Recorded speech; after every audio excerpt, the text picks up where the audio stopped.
Chapter 642. Wang Wan and Zhang Xiaobao were still traveling in the desert. More than 9,000 soldiers were seriously injured. Those who couldn't hold on had died, while those who were lightly injured had mostly been treated. Although it was said to be treated, it was actually just the pills given by the logisticians and the salt they stole to kill the poison. In a situation where no one was chasing after them, their physical and mental strength recovered quite well. Wang Wan began to train them. It was also a kind of run-in. Wang Wan needed to let the soldiers get used to her combat style and thinking. In special situations where they couldn't communicate with each other, they would be able to guess her direction of action. Of course, Wang Wan didn't actually have a style. She learned a lot. If one had to talk about a style, it would be a style that could be changed at any time. Now that she had fewer people and the enemy had more people, Wang Wan tried to fix a style as much as possible. Zhang Xiaobao wasn't idle either. On one hand, he was receiving news from Pengzhou. On the other hand, he had to send out information to command the economic war there. Under the calm surface, there were surging undercurrents. They were fighting a war that didn't see blood but could still kill people. The arrangements were more or less done. Next, they would have to adapt to the situation. Also, they had to consider the matter of using military force that Wang Wan had mentioned. While the two of them were leisurely leading the army, calculating how much food they could eat and how much more supplies they could get from the desert, Shui Yun brought back another piece of news. Xiaobao, the imperial court has sent us a letter. They want to give us 2 policies. Take a look and see how we should arrange these 2 policies. One is free and the other is limited. When Wang Wan received the letter from Zhang Ying, she waved at Zhang Xiaobao, who was already walking towards them. Zhang Xiaobao was a little absent-minded. He was calculating the ratio of his family's financial resources to their gains. He had to calculate the rough numbers to prevent his family from losing money after defeating Tubo. If that happened, the economic war wouldn't be fun anymore. If he lost 800 of his own men while losing 1,000 of his own men, it would weaken his reputation. When he read the letter, there were indeed some policies written on it. One of them was that the Zhang family could make their own suggestions within an appropriate range. The other one was that the Zhang family would be allowed to invest a lot of money in Jianan Road, and they would be given 3 years of tax exemption. However, 50% of that had to be invested in infrastructure, and 20% of the other 50% was not allowed to make money. For a medical center that had a balance of income and expenditure, only 30% could be purely commercial. Xiaobao, isn't it too little? You should ask for 50%. Purely for commercial benefits? Wang Wan felt that they had spent too much. Infrastructure was not like their time where they could collect tolls and bridge tolls. They only spent money and did not earn money. Zhang Xiaobao looked at it for a few seconds and said, I'm afraid that the imperial court will go back on their word. If they don't want to compensate us, they don't need to give the other 30% tax exemption for commercial shops. Just the road repair alone is enough. I'm wondering if I should do that. Who said that road repair is not profitable? Building roads can make money because the government is paying for it. We are just investing our own money. Li Longji won't give us money. He is so stingy that he won't even give us a goldfish bag or clothes. If we expect him to take money from the Ministry of Revenue, I would rather believe that Tubo suddenly became kind and willing to compensate for our losses. Wang Wan really couldn't understand how they could make money by paying for their own roads. Let's not talk about this first. Let's think about what kind of policies we want first. This policy should be a few people from the imperial court testing us. What do you think if it wasn't us but other businessmen who wanted to consider for the sake of their family and not us, what would they choose? Zhang Xiaobao hadn't considered whether they should use road repair to make money. If other people found out that the Zhang family could operate in this way, what if they stopped it? Let's skip the first policy. Wang Wan thought for a while and said, there are 2 choices. The first is a very stupid choice. I reckon that the imperial court will agree for the time being. That is to let your father become a higher official in Jianan Circuit, which will coincide with the policies given by the imperial court. The second is to deliberately show weakness. For example, when we were in Sanshui County, we directly transferred your father to the capital and asked for a better official position. Neither of these 2 choices are suitable for our current situation. Tell me, what kind of policies do you want? I want to change this policy into 2 policies. Zhang Xiaobao tapped the letter a few times with his hand and thought of a solution. 2? Does that mean that the 2 policies will become more policies? When I was young, I thought about it when I read that the monsters in fairy tales could help you fulfill 3 wishes. The first wish was for me to have many, many wishes. Li Longji isn't a fool. If you really do that, he'll easily come over and beat you up. Wang Wan covered her mouth and laughed for a while before telling Zhang Xiaobao. It was clearly the naive thoughts of a child. If Zhang Xiaobao said to write a letter and send it to the capital, how would the people in the capital react when they read the letter? It would definitely be very interesting. When Zhang Xiaobao heard Wang Wan's words, he also laughed. That's not what I mean. Ha ha ha, I just don't want the people in the imperial court to guess my family's intentions. The first policy I want is to give a large piece of land in the northeast or here. It'll be exempted from 5 years of taxes. Any kind of land is fine. The second policy is still land, this desert. It'll be exempted from taxes for 10 years. The imperial court can choose the first policy, but the second policy is confirmed. I believe they'll definitely be willing to give it. You want the land here? This is the land of Tubo. If it were me, I would also give it. I heard that at the very beginning, when the soldiers on that island retired, they gave them a place to live. They directly chose a certain place in Beijing. In the end, they naturally couldn't come over to take it. What do you want this place for? You even made a request. When Wang Wan heard Zhang Xiaobao's first request, she was only a little confused. What was Zhang Xiaobao's backup plan? But when she heard the second request, she was completely confused. According to this situation, could they still ask for the land in America? The great Tang couldn't do anything about it. Zhang Xiaobao gave a mysterious smile. You don't understand? I want this land because I want the imperial court to choose from the northeast. When we send the people we've trained in the snow mountains to the northeast, the imperial court will once again go back on their word. They definitely won't allow themselves to be schemed against. This way, when this matter is over, we'll have a lot of horses. The imperial court will definitely find an excuse to arrange for us to go to Mongolia. They'll also give us more preferential treatment. This is how benefits are exchanged. Unless they want to shed all pretense of cordiality, they'll be too much of a bully. After going around in a big circle, we're still going back to our original goal. Is there a need for this? Wang Wan understood. Zhang Xiaobao had been calculating and had brought out his original idea. It seemed like he had done an extra job, but the result was the same. There's a need, there's definitely a need. That place isn't the most important. The most important thing is this desert.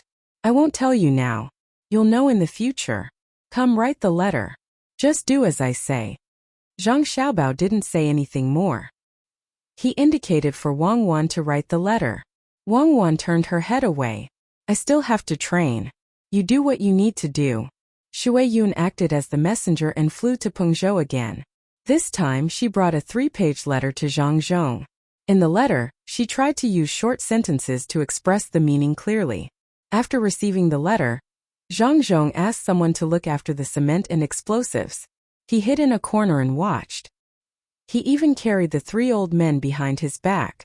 This made the 3 old men's hearts itch. After reading the letter, Zhang Zhong wrote a memorial and had the pigeon bring it to the capital to ask for a decree. He had to implement this matter. Without a decree, it would be hard to say what would happen if the other party changed their mind. Half a day after the pigeon flew away, Zhang Zhong found the 3 old men and showed them the 1-page letter. It was the 2 policies that Zhang Xiaobao proposed. After reading it, just as Zhang Xiaobao said, Old Man Pai was dumbfounded. He had thought of several possibilities, but he didn't expect that Xiaobao, a child that he would slowly nurture in the future, would propose such a request at this time and split the policies into 2. He shook the letter in his hand and said to Old Man Chong and Old Man Yao, "Do you understand? The first request is for a piece of land here or in Hebei province. I think his family wants to go to Hebei province. Why would they want to go there? The land here is absolutely impossible. Otherwise, with the Zhang family's business here, Jiannan province will become his family's in the future. The second request is for a desert. The desert is not under the control of the great Tang. If he has the ability to occupy it, no one will say anything. Why did he propose it alone? Xiao Bao, this child, also learned bad things and knows how to play with people. Old Man Chong didn't think much about this matter. After listening to Old Man Pai's words, he didn't respond. Old Man Yao pondered for a full quarter of an hour before he spoke. According to the way the Zhang family did things in the past, the Zhang family did a lot of inexplicable things and obtained benefits in the end. Since it was proposed by Xiao Bao, even if Xiao Bao didn't learn all of the master skills, he probably learned most of them. They are now in the desert. Do you guys think they found something good? Will they use it in the future? That's not right. Even if they found something good, who can say what will happen in the future? It's estimated that 10 years later, that place will still be Tubo territory. It won't hurt to give it to him. Think about it carefully. It's not simple. What's not simple? I think Xiao Bao deliberately wants that place to confuse us. If he wants it, we'll give it to him. It's not like the land of our dynasty. If he has the ability, he can go and earn money. Old Man Chong was very direct. That's the case, then fine. We'll also write a letter and send it to the capital. Old Man Pai still couldn't figure out what Zhang Xiaobao was planning to do. The second request wasn't much of a request. It was other people's land, so it was given away just like that. The three of them wrote a letter and had a pigeon bring it to the capital. Thinking about this matter, they slowly fell asleep. Early the next morning, Zhang Zhong started to get busy again. After arranging the road construction, he had the people in the inner court take care of it. He found the three old men to discuss the first policy given by the imperial court. He took out Zhang Xiaobao's letter and said to the three old men, "Let's make it clear first. We can't go back on the first policy. Lord Bai, the three of you can't write another letter." Chapter 643. Zhang Zhong's words made the three old men's hearts skip a beat. Especially Old Man Pai and Old Man Yao. They suddenly had a bad feeling. Old Man Pai gave Old Man Yao a look, meaning to ask, "Did you see anything wrong with the first policy given by the imperial court? Could it be that the 30% tax exemption was too much? Or should the Zhang family be responsible for 20% of the medical center? There had to be something wrong. Otherwise, Zhang Zhong wouldn't have said it in advance." Old Man Yao thought about it carefully and couldn't find anything wrong. This proposal was also thanks to him and Old Man Pai. At first, it was said that the Zhang family would be given 50% of the tax exemption, 30% of the road repair, and 20% of the medical center. In the end, the imperial court was even more ruthless and directly changed the road and business. Gently shaking his head, Old Man Yao took the letter and began to read it. Old Man Pai and Old Man Chong also came forward and read it from beginning to end. The more the three old men read, the more frightened they became. The more they read, the more they regretted it. The more they read, the more they hated the people in the imperial court who changed the road repair and business. Zhang Zhong didn't care about the three old men. He got up and walked around with his hands behind his back. He thought that the three old men wouldn't go back on their words. If they really wrote a letter to the capital, he would retire and go back to his hometown. The three old men really didn't have any intention of writing a letter to the imperial court. Even if they regretted giving such a policy, there was no other way. It wasn't that the policy was bad, but that kid Xiao Bao had become smarter. According to this, if other people want to build roads in the future, they will learn from the Zhang family's method. Their family will open their business next to the newly built roads, and it will be the same for the medical center. Their family is prepared to invest 200,000 strings of coins, 100,000 strings of coins to build the roads, and 40,000 strings of coins to build the medical center. They are even willing to provide the doctors themselves. The remaining 60,000 strings of coins will be open for business. It doesn't look bad. If you don't have any other tricks up your sleeves, you can say that you're truly serving the country and its people. There's nothing to nitpick about it. But with the other tricks up your sleeves, you're being too much of a bully. Old Man Pai stared at the solution at the back and said excitedly. Old Man Chong chuckled and didn't care anymore. He sat at the side and drank his tea. This wasn't something he could control. He knew that with his ability, even if he had any ideas to restrict the Zhang family, he would still be used. Old Man Yao gritted his teeth that had already lost a few. He nodded and said, "Admirable, truly admirable." He actually brought up the matter of road repair, and asked the local merchants where they needed to repair the road.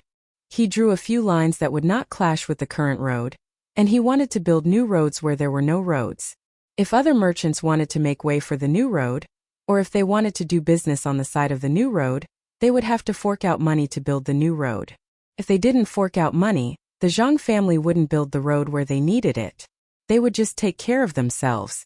When the time came, he would put down the clinic and use the 60,000 strings of coins to build a big market related to trade at an important location on the side of the road.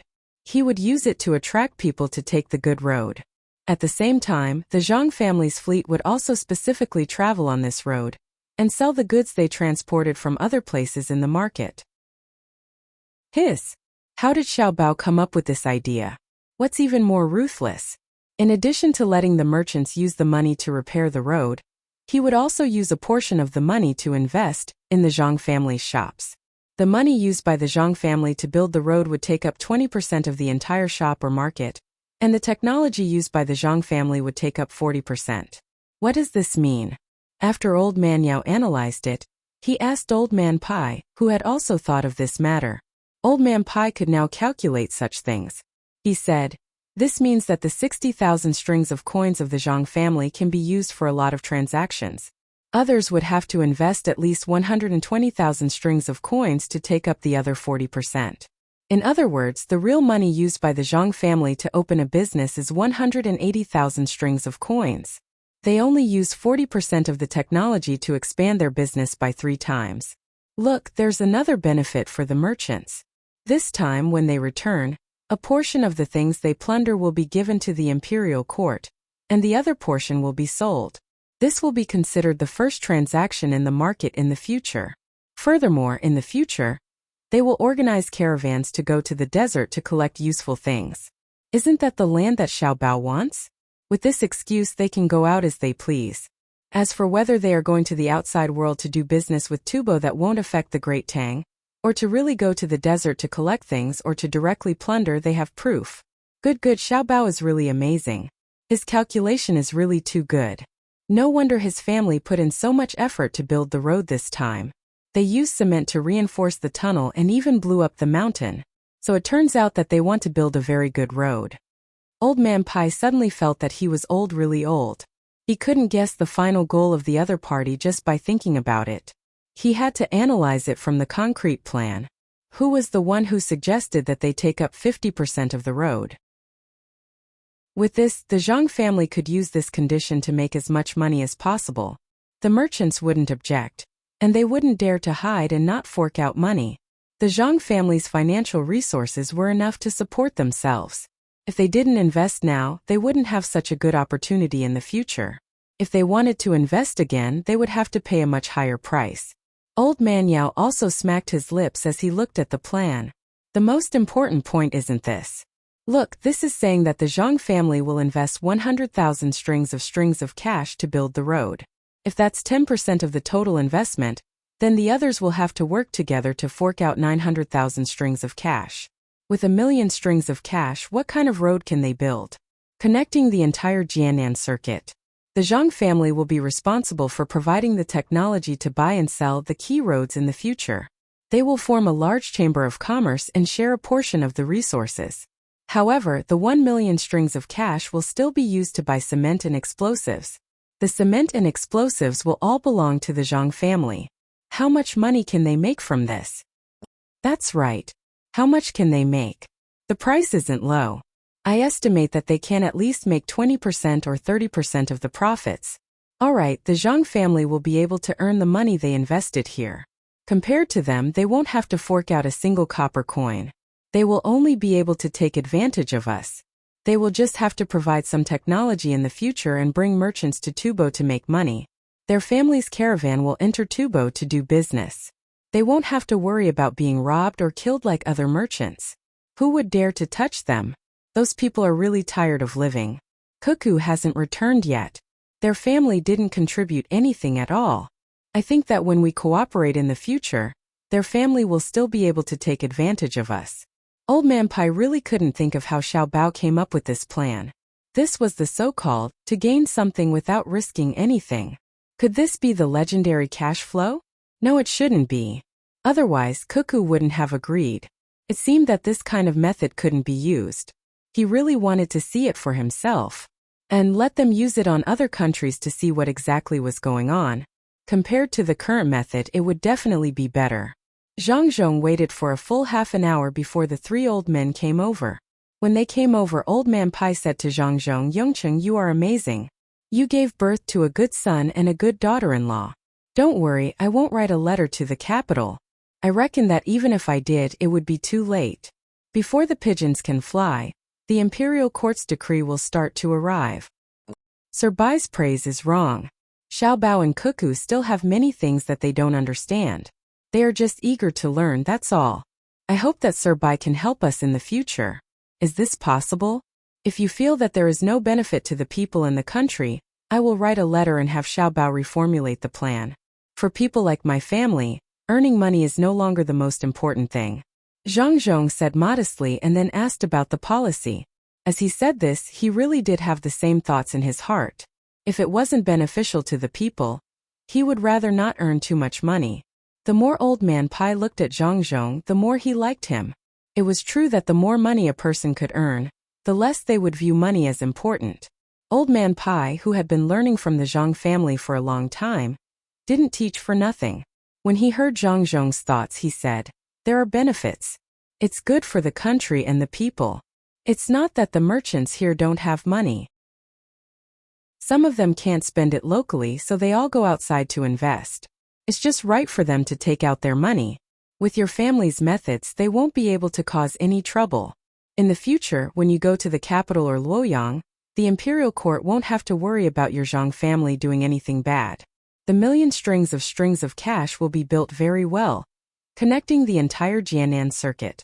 At that time, the goods from other places can be transported here, and your family will have a new way to earn money. You can transport the goods from Jianan circuit to other places to exchange for money. In addition, the merchants from Tubo can also come here to do business. There will be more medicinal herbs, and it will be helpful for medical research. Didn't your family mention economic control and plunder when you were in Luzhou a long time ago? It just so happens that you can use it in Jianan circuit. As for Xiao Bao's future plans, my granddaughter has told me before. That is to buy a large amount of cattle, sheep, and horses from Tubo and provide them with luxury goods. The two will exchange. This way, Tubo's good land will gradually decrease. As for food, we can just exchange it with them from Great Tang. When Tubo's food supply is controlled to a certain extent, that will be the time when Tubo will become a part of Great Tang. If I had known earlier, I would have kept Xian Air by my side and asked her more questions. Now it is already your world. Old Man Pai sighed with emotion. He really admired the children nowadays. Not to mention Xiao Bao and Cuckoo, even his own granddaughter Xian Air, knew how to analyze the situation from a better perspective. This was an economic war. Under the situation where military force was guaranteed, it was a war that killed without shedding blood. The ruthlessness and calculation were much more powerful than a war of military force. It could reach the level of subduing the enemy without fighting. Old Man Yao also had a similar idea in his heart. He looked at Zhang Zhong, a young man who no one could find fault with in terms of virtue, and said with a smile, "Your family can use the policies to calculate as much as you can. The more you calculate the people in the imperial court, the more the people in the imperial court will pay attention to this matter in the future. They will cultivate more economic talents and not put so much importance on grand scholars. The living eat where and the living they can't do without money." Chapter 644. Since the three old men agreed, Zhang Zhong was relieved. He began to find people who had membership in the ski resort to discuss the investment. After the businessmen understood the whole plan, they immediately knew the means of the Zhang family. Some people really didn't want to help the Zhang family, but they had no choice but to pay. Although there was a road now, the road was not good and transportation was difficult. After the Zhang family finished building the road, there were corresponding measures which made people tempted. Besides, there were many rich people in Jianandao. If they didn't pay, once others gathered enough money, they wouldn't have the opportunity to cooperate with the Zhang family in the future. They couldn't get new technology, and they couldn't seek benefits from the goods transported from other places with the Zhang family. They couldn't form a caravan and go out with the Zhang family to do business with Tubo. One by one they said that they would go back and have a good discussion. Then they left with a copy of the plan. Zhang Zhong had nothing to do at the moment. After thinking for a while, he called Mi Fan and the other two who had just arrived. After Mi Fan and the other two came to Idyll, they didn't stay idle. They had never been here before, so they were curious about everything, especially Zhou Meiling. She found everything interesting. She couldn't sleep much at night. She ran around, looked at the scenery of the snow mountain, and looked at the trees here. She was also fascinated by Xiaobei and the other little guys. She wanted to join them and play with them. She wasn't a member of the Zhang family, so there were fewer restrictions on her. In addition, during the journey, she occasionally heard from Mi Fan and Han Xianfeng about the various things the Zhang family did. She was curious and began to ask the people in the inner courtyard of the Zhang family and Wang family. After asking once, she was satisfied and asked again. She never got tired of asking. Today Zhang Zhong called the three of them. The three of them simply tidied up and went to Zhang Zhong's study. After the greeting, Zhang Zhong said to Mi Fan, you can go ahead and do what I've arranged for you. Remember, if you feel uncomfortable, think of a solution. If you can't, come back immediately. It doesn't matter even if the plan fails. Ever since Mi Fan had been dealt with by the Zhang family, he had been wholeheartedly doing things for the Zhang family. He admitted that the Zhang family's capabilities were much better than the ship company he used to work for. Hearing Zhang Zhong's warning, he immediately replied, Master, I understand. I will definitely do my job well. If there is any danger, I will avoid it. You brought me here because of this special ability of mine. Zhang Zhong nodded and looked at Han Xianfeng. Han Xuanfeng's father relied on the Zhang family to do good things. Now that he had been promoted, he wasn't as tired as before. The Zhang family took care of all the supporting matters. Therefore, Han Xianfeng was very respectful to Zhang Zhong. He stepped forward and waited for Zhang Zhong's orders. You're quite capable as well. I heard that you can speak the languages of several countries. You speak Tubo quite well. When you enter Tubo, don't give yourself away. In the few days between Idyll and when you come out of seclusion, there will be people from Tubo arranged to speak with you every day. Try to familiarize yourself with the local dialect. Zhang Zhong also warned Han Xianfeng. In the end, he looked at Zhou Meiling. Zhou Meiling wasn't under the Zhang family's jurisdiction, but at this moment, she felt uneasy. One reason was because of Zhang Zhong's temperament, and the other was because of the power of the Zhang and Wang families. The day hospital that she yearned for the most but couldn't enter was run by the Zhang family. She, who was usually muddle-headed, became sensible at this moment and stood out with a smile. Zhang Zhong also smiled and said, You're not a member of the Zhang and Wang families, so I shouldn't ask you to do anything. But this time it's not only a matter of the Zhang and Wang families, but also the entire Jianan circuit in Great Tang. I could have sent people from the inner court to follow you, but since you're proficient in the art of calculation, I'll let you go. If you make a contribution, the Zhang and Wang families will remember you, and the people of Jianan circuit won't forget you. You'll also let the people of Great Tang see what it means to be a woman who isn't inferior to a man. Zhou Meiling nodded hard and promised, I usually don't say anything. I only help when you need me. I won't cause trouble for Great Tang. I want to make a request. When I come back, let me enter the day hospital. As long as it's where the Zhang and Wang families are, you can enter wherever you want. But you have to learn well. If you want to go somewhere else, the Zhang and Wang families will help you. Zhang Zhong gave Zhou Meiling a promise. Then he turned to Mi Fan and said, Get ready and set off. Take Hawksbill and Pearl with you. This time there are only 3 of you and there's no backup. I can still delay you for a month. You have to do what you want within a month. If it doesn't work out, leave. Mi Fan suddenly felt a sense of heroism.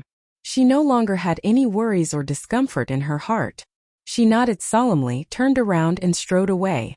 Han Xianfeng and Zhou Meiling followed behind. The 3 of them would have to fight alone for a month. After the 3 of them left for a while, Zhang Zhong found 2 people from the inner yard and asked them to think of a way to infiltrate Tubo and protect Mi Fan and the other 2 in secret.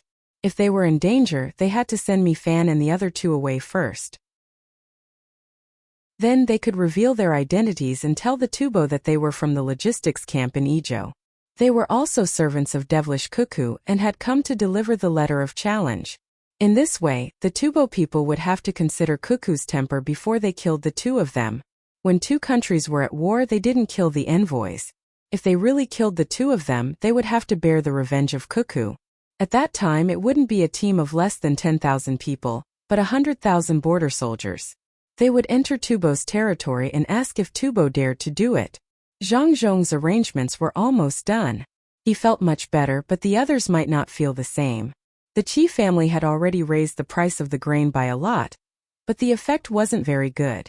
Even if everything was 5 copper coins more expensive than what Zhang Zhong offered, the simple people weren't willing to sell. They were waiting for Cuckoo to come back and for Zhang Zhong to send people to get the grain. This kind of integrity made the Qi family feel very helpless. In a country, the most frightening thing was the hearts of the people, especially when there was a general like Cuckoo here. For the sake of the people, there was a river of blood in Tubo. The two sides supported each other, so there was no hope of persuading the people here. He could only turn the pressure to the other merchants who cooperated with him, and let them think of a way. It wasn't that the merchants who cooperated with the Qi family didn't want to try, but they didn't have a way. The people just didn't want to sell the grain, and those who had zhuangzi didn't sell much either. They all kept the grain. The people were waiting wholeheartedly for Zhang Zhong, and those who had zhuangzi didn't dare to sell. They were afraid of provoking the anger of the people. Helpless, the Qi family wrote a letter to the person who was in charge of this operation. The letter immediately came back. When the Qi family saw the letter, he felt slightly relieved and called all the merchants over. We're changing the plan now. Because we need money in other places, we can't take out too much money to collect the grain here. After the Qi family gathered all the merchants, he didn't beat around the bush and directly said what he wanted to say. Qi family, are you saying that we don't need to collect the grain anymore? Then give us the money that we should give for the grain collected before. Otherwise we won't be able to make ends meet. A merchant immediately asked worriedly. They were currently putting in money. Now that Zhang Zhong wanted to find merchants to build roads and make money, they couldn't take out the money to follow him. They could only watch others take advantage of him. The other merchants also had the same idea. They all looked at the Qi family. As long as the Qi family said that they didn't want to collect the grain, they would have a good time. If they didn't, they would take the things that the Qi family used as collateral. The Qi family didn't expect the merchants here to stand on his side. Otherwise, how could they cooperate with him when they clearly knew that the increase in grain prices would have a big impact on the people? It was all about money. Looking left and right at the merchants, the Qi family spoke. Who said that we don't want to collect the grain? Accept it, but not as much as you want like now. On the surface, we'll accept the grain as soon as they bring it, but when it comes to the actual collection, we have to look at the grain. We'll accept all the new grain and delay the old grain. We'll tell them that we'll give them the money after half a month and write a receipt. We have to continue raising the price as well. For millet, we'll raise it to 45 copper coins for a bucket and 65 copper coins for a bucket of rice. If there's a delivery of grain, we'll accept it directly. Even 100 dan of grain required an entire day to be inspected. Those who sold their grain heaved a sigh of relief, while those who didn't were anxious, fearing that the price would change the next day. No one knew how much the merchants were willing to accept. If they didn't accept anymore, the price would be gone as well. Jianan Circuit's grain would often fluctuate all of a sudden, causing the commoners to worry as well. They had to eat, and they didn't have any land at home. Seeing the price of grain fluctuating, they didn't know whether they should buy it or not. Furthermore, even when the price was low, it would still be much higher than before. Old Man Pai and the others were the first to lose their cool. They sought out Zhang Zhong, who was discussing the matter of investing in the road and partnering with the merchants. Yongcheng, what about Xiao Bao's methods? We can't wait any longer. The commoners can't take it anymore.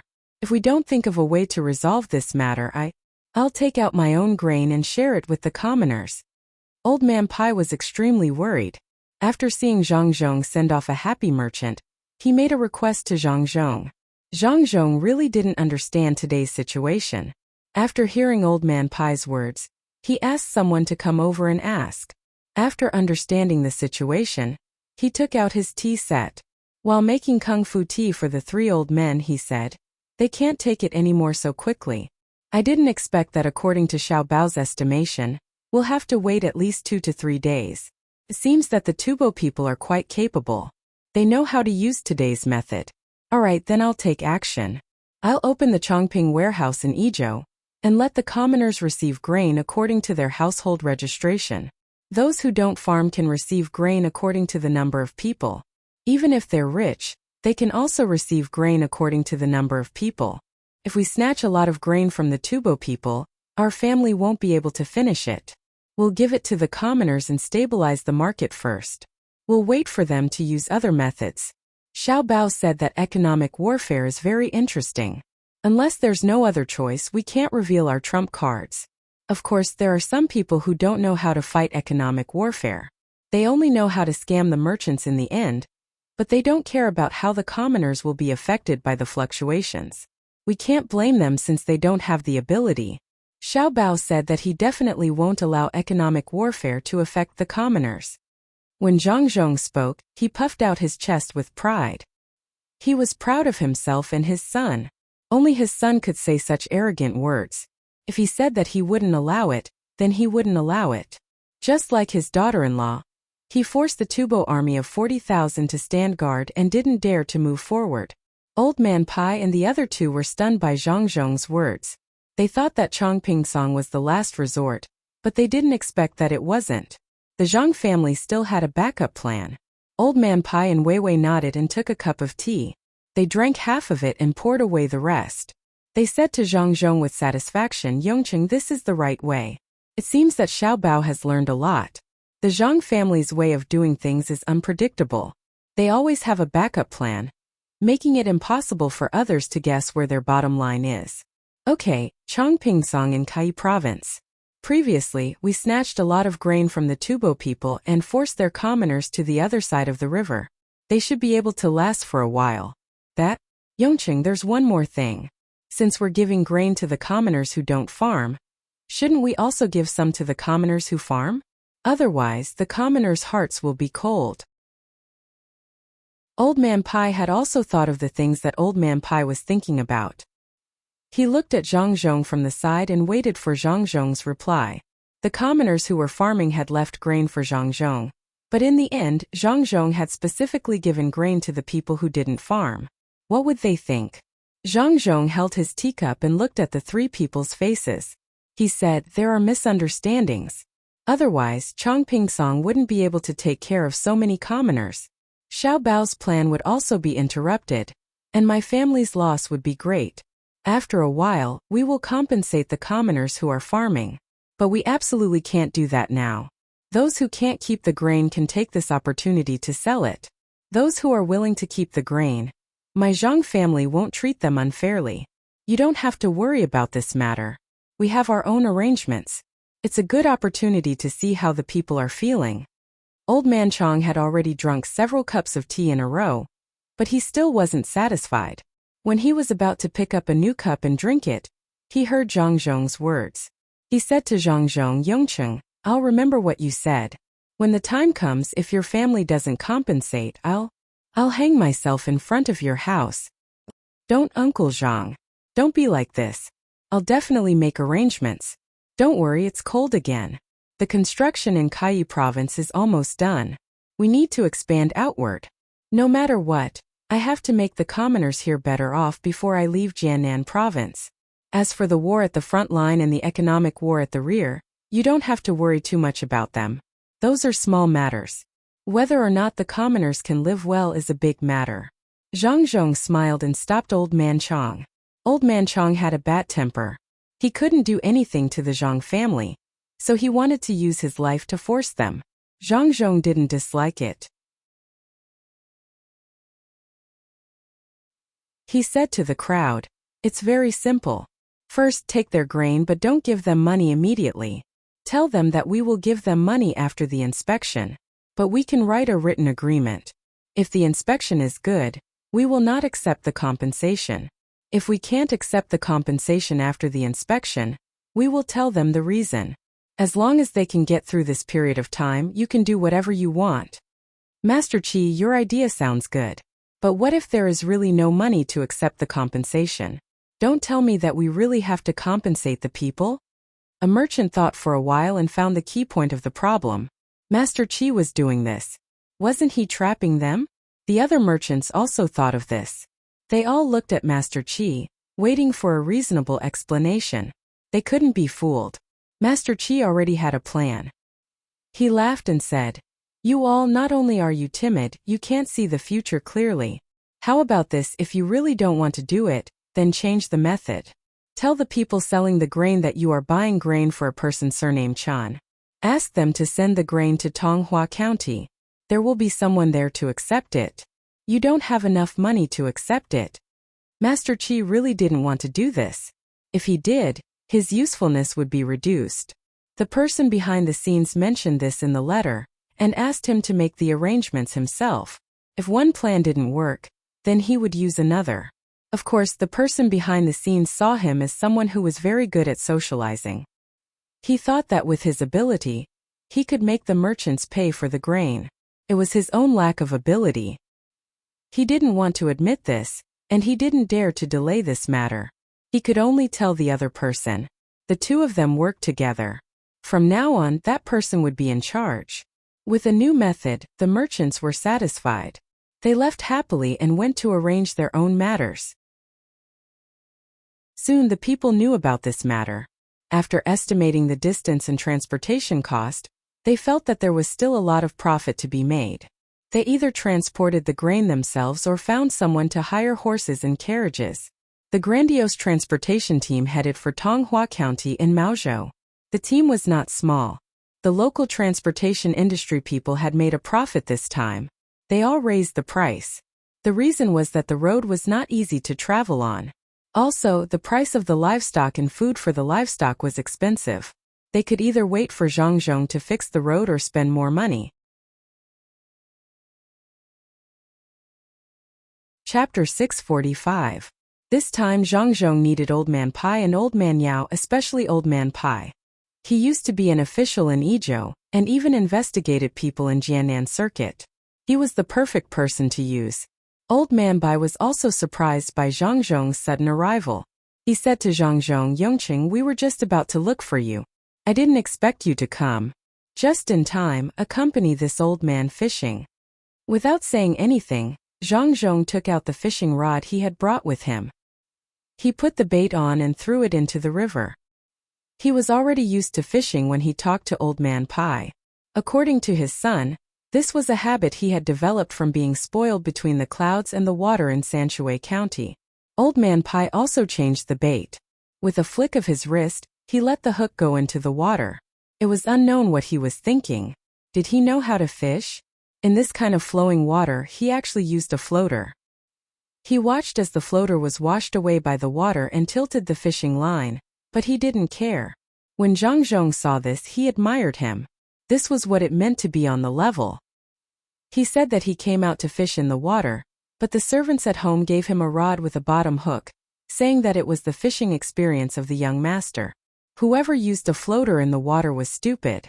Regardless of whether the rod was stupid or not, this kind of calmness was not easy for others to learn. It was admirable, truly admirable. It was probably because it was tiring to hold the rod, and there were too many tools that came with it. Otherwise, wouldn't official Bai have brought a whole bunch of fishing rods here to fish? Old Man Pai didn't have this kind of awareness. If it wasn't for the sake of talking, he would have used electricity. He would pull a net downstream and then use electricity upstream to catch the fish. It was convenient and effective. "Yongqing, do you think my hook is not good?" Old Man Pai asked Zhang San after fishing for a while. Zhang Zhong said in his heart, "Isn't this nonsense? You shouldn't use this kind of pole at all." However, he couldn't say it so bluntly. That would be too unprofessional. Besides, Sir Bai wasn't asking about this matter. Therefore, Zhang Zhong thought for a moment and said, "Yes, Sir Bai, I think the current is too strong, so it drifted past. It would be good if it was stable. Otherwise the fish would not take the bait easily." Yongqing knows more. "Steady? Yongqing, this fish is going crazy, can you still hold on?" Old Man Pai asked Zhang Zhong as he slowly kneaded the fish bait mixed with fish bone powder and lard. Zhang Zhong glanced at it and thought that Sir Bai's heart was finally in a mess. Otherwise, who would use this kind of bait? This bait was used to catch the black fish, or it could be said that it was specially used to catch fish that ate fish. Without saying anything, Zhang Zhong directly took out some flour from the bag behind him. There was also some ground pork bone flour inside. He casually sprinkled it into the river and said to Old Man Pai, "If it makes a mess in the cage, it will still be in the cage. Could it hurt people?" Old Man Pai looked at Zhang Zhong in surprise, especially the thing that Zhang Zhong sprinkled in the water. He asked, "Yongcheng, you want to use the cage to keep the fish? Then what are you sprinkling now?" Old Man Pai was very familiar with this kind of verbal confrontation.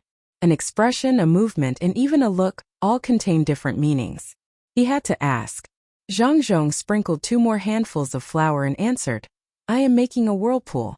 When fishing, I use a lot of other things to attract fish. This is what a whirlpool is. When the time comes, I will put in good bait. When a lot of fish gather, they will be willing to come to the good bait." "I see, but this is flowing water." Old Man Pai was not confused to this extent. "How could one make a whirlpool in flowing water?" "Yes, flowing water. I can only make a whirlpool in one river and gather all the other fish, no matter if it is a tributary or a main stream. If they are too scattered, it will be difficult to catch them. I am afraid that they will not be together. As long as they are together and feel that this river is good, I will have a way to catch them all in one go." Zhang Zhong threw all his fishing rods into the river and said to Old Man Pai. This time even old Zhang, who didn't know much about politics, understood what Zhang Zhong meant. Zhang Zhong wanted the grain collectors and livestock collectors to gather together so that they could deal with the problem together, unlike at the beginning when they were separated. Old Man Pai looked at Zhang Zhong and nodded with satisfaction. Zhang Zhong was finally able to act on his own. In the future, when he fought with others, he would know when to advance and when to retreat. He did not have to worry too much. He looked at Zhang Zhong now as if he was looking at his own son. His son was an official elsewhere, so he could only treat Xiaobao, Cuckoo, and Exi and Heir as his grandchildren. He treated Zhang Zhong as his son. Even if he often caused trouble for his son and grandchildren, it was to train them. Seeing Zhang Zhong's steady appearance, he asked Yongcheng, "Are you going to use a fishing rod to catch them all in one go?" "No, the fishing rod is only for fishing. The fishing rod is for the fish who think they are smart. The net is also not for the fish. If you use a net, unless you use too much manpower, you will not be able to catch them. Even if you catch them, they will only be small fish. I am going to use this thing." As Zhang Zhong spoke, he took out a glass bottle from his bag. It was a very big bottle. It was difficult to see what was inside, but the twister on the bottle proved its power. Zhang Zhong took out the bottle and a fire scythe. After blowing on it, he smiled at Old Man Pai and the others. Old Man Pai and the other 2 immediately stopped fishing and turned around to retreat. They knew that this thing would explode, and it was a very powerful one. It was almost as powerful as the grenades that Cuckoo had brought. Zhang Zhong ignited the twister. After the twister burned into the bottle, he casually threw it. The bottle fell into the water, and Zhang Zhong immediately laid down. After the explosion, Zhang Zhong climbed up and looked at the fish that had been blown out of the water. He said to Old Man Pai, "There are no real big fish, so it is not time to reel in the net. I will first blow them up and then we will talk about it later." Old Man Pai and the others had nothing to worry about at this time. Since Zhang Zhong was already prepared, there was no need for them to worry. Old Man Pai changed the fishing rod. There was no float on the hook in front but a lead block. He shook his hand and threw it into the water. "Yongcheng, you just blew up a lot of fish, right? Take it back and let someone stew it. Stew it into a milky white soup. I'll go now." Zhang Zhong did not fish up the fish that had been blown up. He nodded, put away his things, and left to arrange the economic war. As for the stewing of the fish, he could arrange for someone else to do it. "Xiaobao, we are about to set off. Have you made the arrangements? If we are too far away, Shuayun will delay things. Without a satellite, it will be too tiring for me to command, and it will easily cause too many casualties." In the desert, Wang Wan felt that it was about time. She wanted to carry out the next step of the battle plan, so she said to Zhang Xiaobao, "It's all arranged. That person from Tubo is quite smart. He knows how to divert the trouble. Unfortunately, His opponent is not an ordinary person from the Great Tang. I am not worried. What do you want to do? We will leave immediately. Zhang Xiaobao finally found a few snakes, the very poisonous ones. He shared the snake gall with Cuckoo and ate it raw. He also ate some garlic to avoid eating parasites. He did not know what he was thinking, but he did not use the strong wine. The remaining snake meat was given to Wang Wan to make soup. It looked like a lot, but after it was made there were only 3 bowls. Zhang Xiaobao was not willing to eat it himself, so he gave one to Wang Wan and one to the 2 injured people who had not recovered yet. After sharing, he heard Wang Wan's call. He thought about his plan and felt that there were not many loopholes, so he signaled to Wang Wan to start. Wang Wan ordered the troops to pack up. She looked at the lake not far away, mounted the horse, and shouted to the soldiers to set off. The Tang army continued to move westward. After walking for a while, Wang Wan looked back at the lake and said to Zhang Xiaobao, I really don't want to leave now. It is too comfortable to stay in this desert. Unfortunately, we don't have enough food. If we don't leave now, we won't be able to find enough food to feed nearly 10,000 people in a few days. Zhang Xiaobao nodded in understanding. It's about time. Don't always think about doing things perfectly. Just do your best. We will come back in the future. At that time there will be no Tubo army waiting outside. That's right. This is our world after all. Let's go. Wang Wan urged the horse, and the entire army moved faster. The Tang army's soldiers worshipped Wang Wan to the extent of a deity. General Wang said that the Tubo army wouldn't dare to come in, so the Tubo army really didn't dare to come in. They could bathe here, catch the insects and snakes in the desert, and even eat the things in the desert. This life was really good. If it wasn't for the lack of food, perhaps they could stay here for another month or 2. At this moment they were moving westward. It seemed that General Wang wanted to take a big detour and go behind the Tubo army to launch a sneak attack. All the soldiers guessed. They didn't have the fear of death in the war anymore. Their lives were no longer that important. How many enemies were heroes?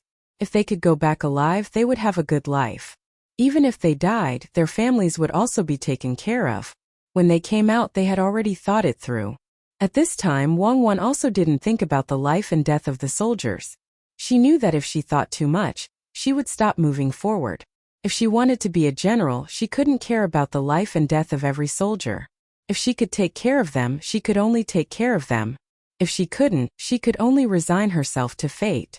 Leading the army all the way to the west, Wang Wan didn't forget to arrange for Shuayun. She said to Zhang Xiaobao, Xiaobao, I'll leave you here. Haven't you been a little familiar with communicating with Shuayun these few days? You stay here and catch up with us after 3 days. This is under the condition that we don't encounter the enemy. If we encounter them, come immediately. Zhang Xiaobao revealed a smile and nodded to Wang Wan. Don't worry, I will survive. I am Zhang Xiaobao, the Zhang Xiaobao who was hated by countless people. Even the police dogs couldn't track me, let alone the Tubo people. Even if Shuayun didn't take me to find you, I would still rush back to Idyll. I don't believe that there is anyone who can compare to me in individual special forces. Then be careful. Remember, without you, I will definitely not be able to live by myself. It's very boring. Let's go. Wang Wan left these words and gradually disappeared from Zhang Xiaobao's sight with the army. Zhang Xiaobao turned his head and looked at Shuayun, who was as smart as a human, standing on his shoulder. He said, I'll rely on you for the rest of the days. If we really encounter danger, you run first. Don't worry about me. In this vast desert, I can't play with them to death. Shuayun was indeed different from ordinary falcons. It was very sensible and knew that it had temporarily changed masters. It affectionately rubbed its head against its new master, who often caught snakes and skinned them for meat. After calling out, it flew into the blue sky. Lufatuda didn't know that Wang Wan's army had moved. Looking at the falcon that appeared in the sky every day, he thought that Wang Wan was resting in the desert. He really wanted to get this falcon down. It was too annoying. In the few days that he couldn't wait any longer, he sent 2 teams of soldiers, a total of 200 people, to check, but in the end, not a single one returned. It was all because of this falcon. 2 days ago, he sent 100 people to take advantage of the fact that the falcon had flown away and hadn't returned. In the end, after the teams entered, The falcon returned 4 hours later. How could it return in such a timely manner? There was no need to count on those 200 people. They didn't have a chance to return. Not to mention this falcon, even if it didn't, the enemy would have discovered it in advance. Perhaps because they discovered it, they didn't immediately attack, but instead formed an encirclement. How could Demon Fiend Cuckoo not think of this kind of thing that even he could think of? Useless spies. 2 days ago, they even sent a message saying that the person in command here wasn't Cuckoo, but someone else. Wasn't that stupid? He and Cuckoo had fought a few battles, but he still didn't know who was in command. During the battle, how could he not see Cuckoo's dispatch clearly? There was only a messenger beside him. How could there be an expert? Not to mention that there wasn't an expert, even if there was, he didn't see it. So what? He was facing the enemy here. Whether it was an expert or Cuckoo, could it be that they weren't commanding the army? Didn't he have to face them? His opponent was the current Tang army. It didn't matter who was in command. The falcon isn't here yet. What are you all doing? Didn't you say to go back and find someone? The more Lufututa thought about it, the more sullen he felt. Just because of a falcon in the sky, he was stuck here and couldn't move. Who knew if the Tang army would take advantage of his carelessness to launch a sneak attack? When Zhang Xiaobao led a falcon to confuse the enemy, 3 days had passed. Zhang Xiaobao didn't hesitate and immediately put on a leather rope for himself. He even specially left a piece of rope so that he could tie it around the falcon's claws. This was to prevent Shui Yun from being too happy and letting go of its claws. If that happened, he would die unjustly. Just as Zhang Xiaobao and Shui Yun were about to leave, Lufututa's long-awaited falcon squad finally arrived. There were 12 people. Including the 2 people who went to find someone, there were a total of 14 people. They brought 12 falcons with them. Once they arrived, the falcons flew up. Zhang Xiaobao saw it, Shui Yun saw it too. Zhang Xiaobao whistled hard to call Shui Yun down. Shui Yun probably estimated the number of people on both sides and wisely chose to change tactics. It could be said that it was a strategic retreat. With a cry, he dove down towards Zhang Xiaobao. Zhang Xiaobao was already prepared. When Shui Yun flew over, he ran forward and jumped. He straightened his back in the air. The moment he jumped, Zhang Xiaobao chose to believe in Shui Yun. If someone saw his jump at this time, they would be shocked. When he ran and jumped, he was actually 5 feet above the ground. His body was very free even in such a situation. At this moment, he was the Zhang Xiaobao that made countless special forces feel helpless. Shui Yun didn't let down its unique battle falcon name. It immediately found the right position and pulled Zhang Xiaobao up. It allowed Zhang Xiaobao to tie the rope around its feet. Run, we can't beat them. There are too many of them. When Zhang Xiaobao was caught, he didn't forget to shout. He didn't care whether Shui Yun understood him or not. Shui Yun cried and flapped its wings. It flew in the direction of Wang Wan's squad. Behind it, the 12 falcons were closely following. Don't be afraid, I'm still with you. Let's fight together. When we find Cuckoo, you dive down. If they dare to dive down with you, they'll all be turned into spiked falcons. It's a new breed. Zhang Xiaobao took out the 2 guns at his waist and checked them. He didn't forget to shout at Shui Yun. Shui Yun tried its best to fly. It wasn't stupid. It wouldn't fight against 12 falcons alone. The 12 falcons didn't have any burdens.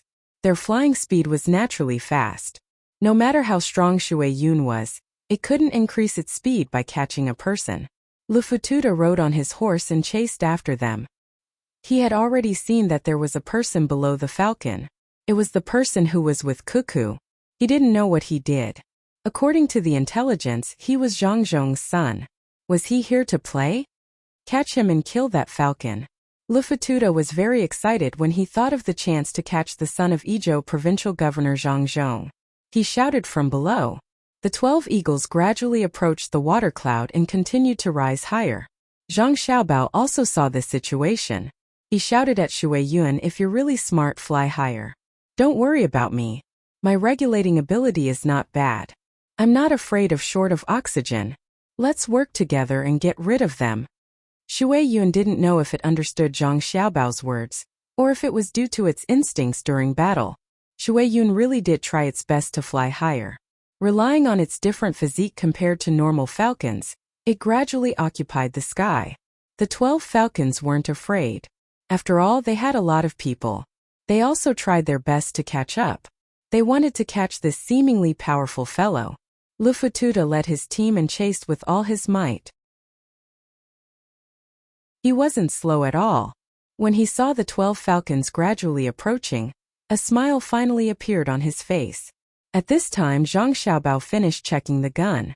He took a deep breath and shouted at Shui Yun, "Turn, let's fight it out with them. I can at least kill 6 of them. I can also cover for you. Don't be afraid. My stiletto is longer than their claws." Perhaps the water cloud really did understand.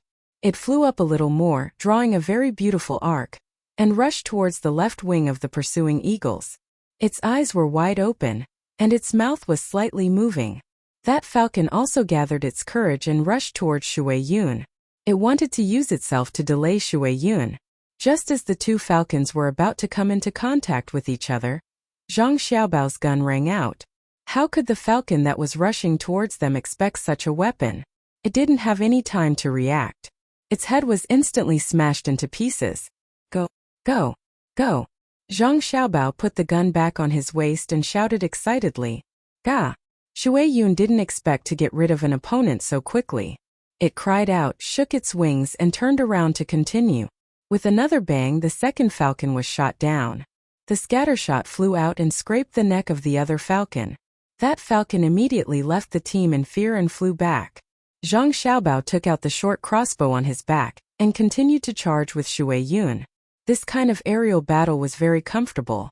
The main thing was that Shui Yun was very good at adjusting its position.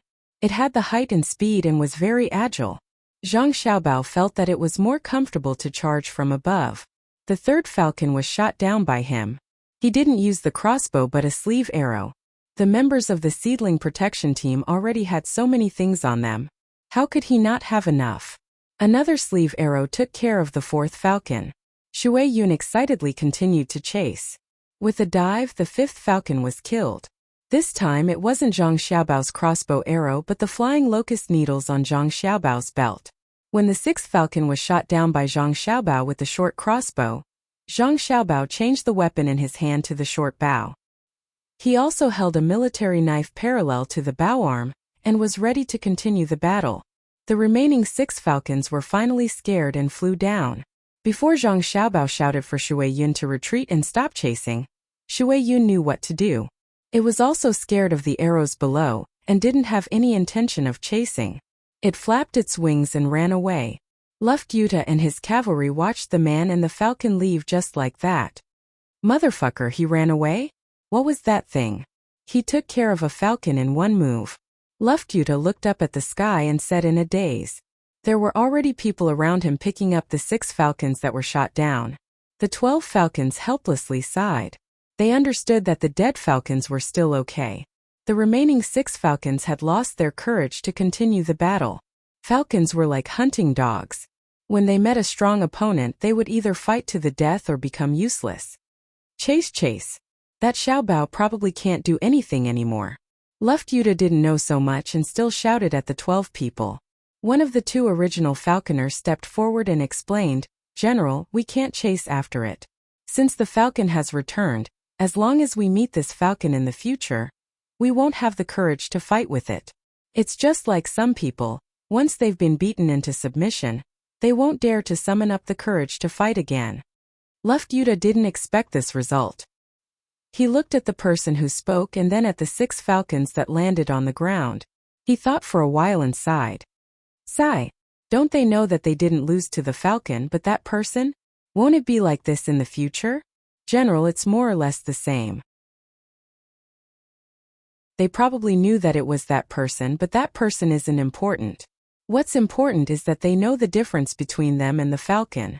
The remaining 6 falcons didn't dare to go over, which means that the falcon can definitely win against them. Look, that falcon was carrying a person and was very agile. What if that person wasn't there? The eagle trainer who spoke just now added. Lufututa didn't want to believe this fact but he had to. Wasn't he also forced to not move because of that person? That person was strong, his falcon was strong too. What else could he say? He helplessly said to everyone, "Let's go back and continue to guard there." Maybe they won't have anything to eat in a few days. They will have to fight eventually.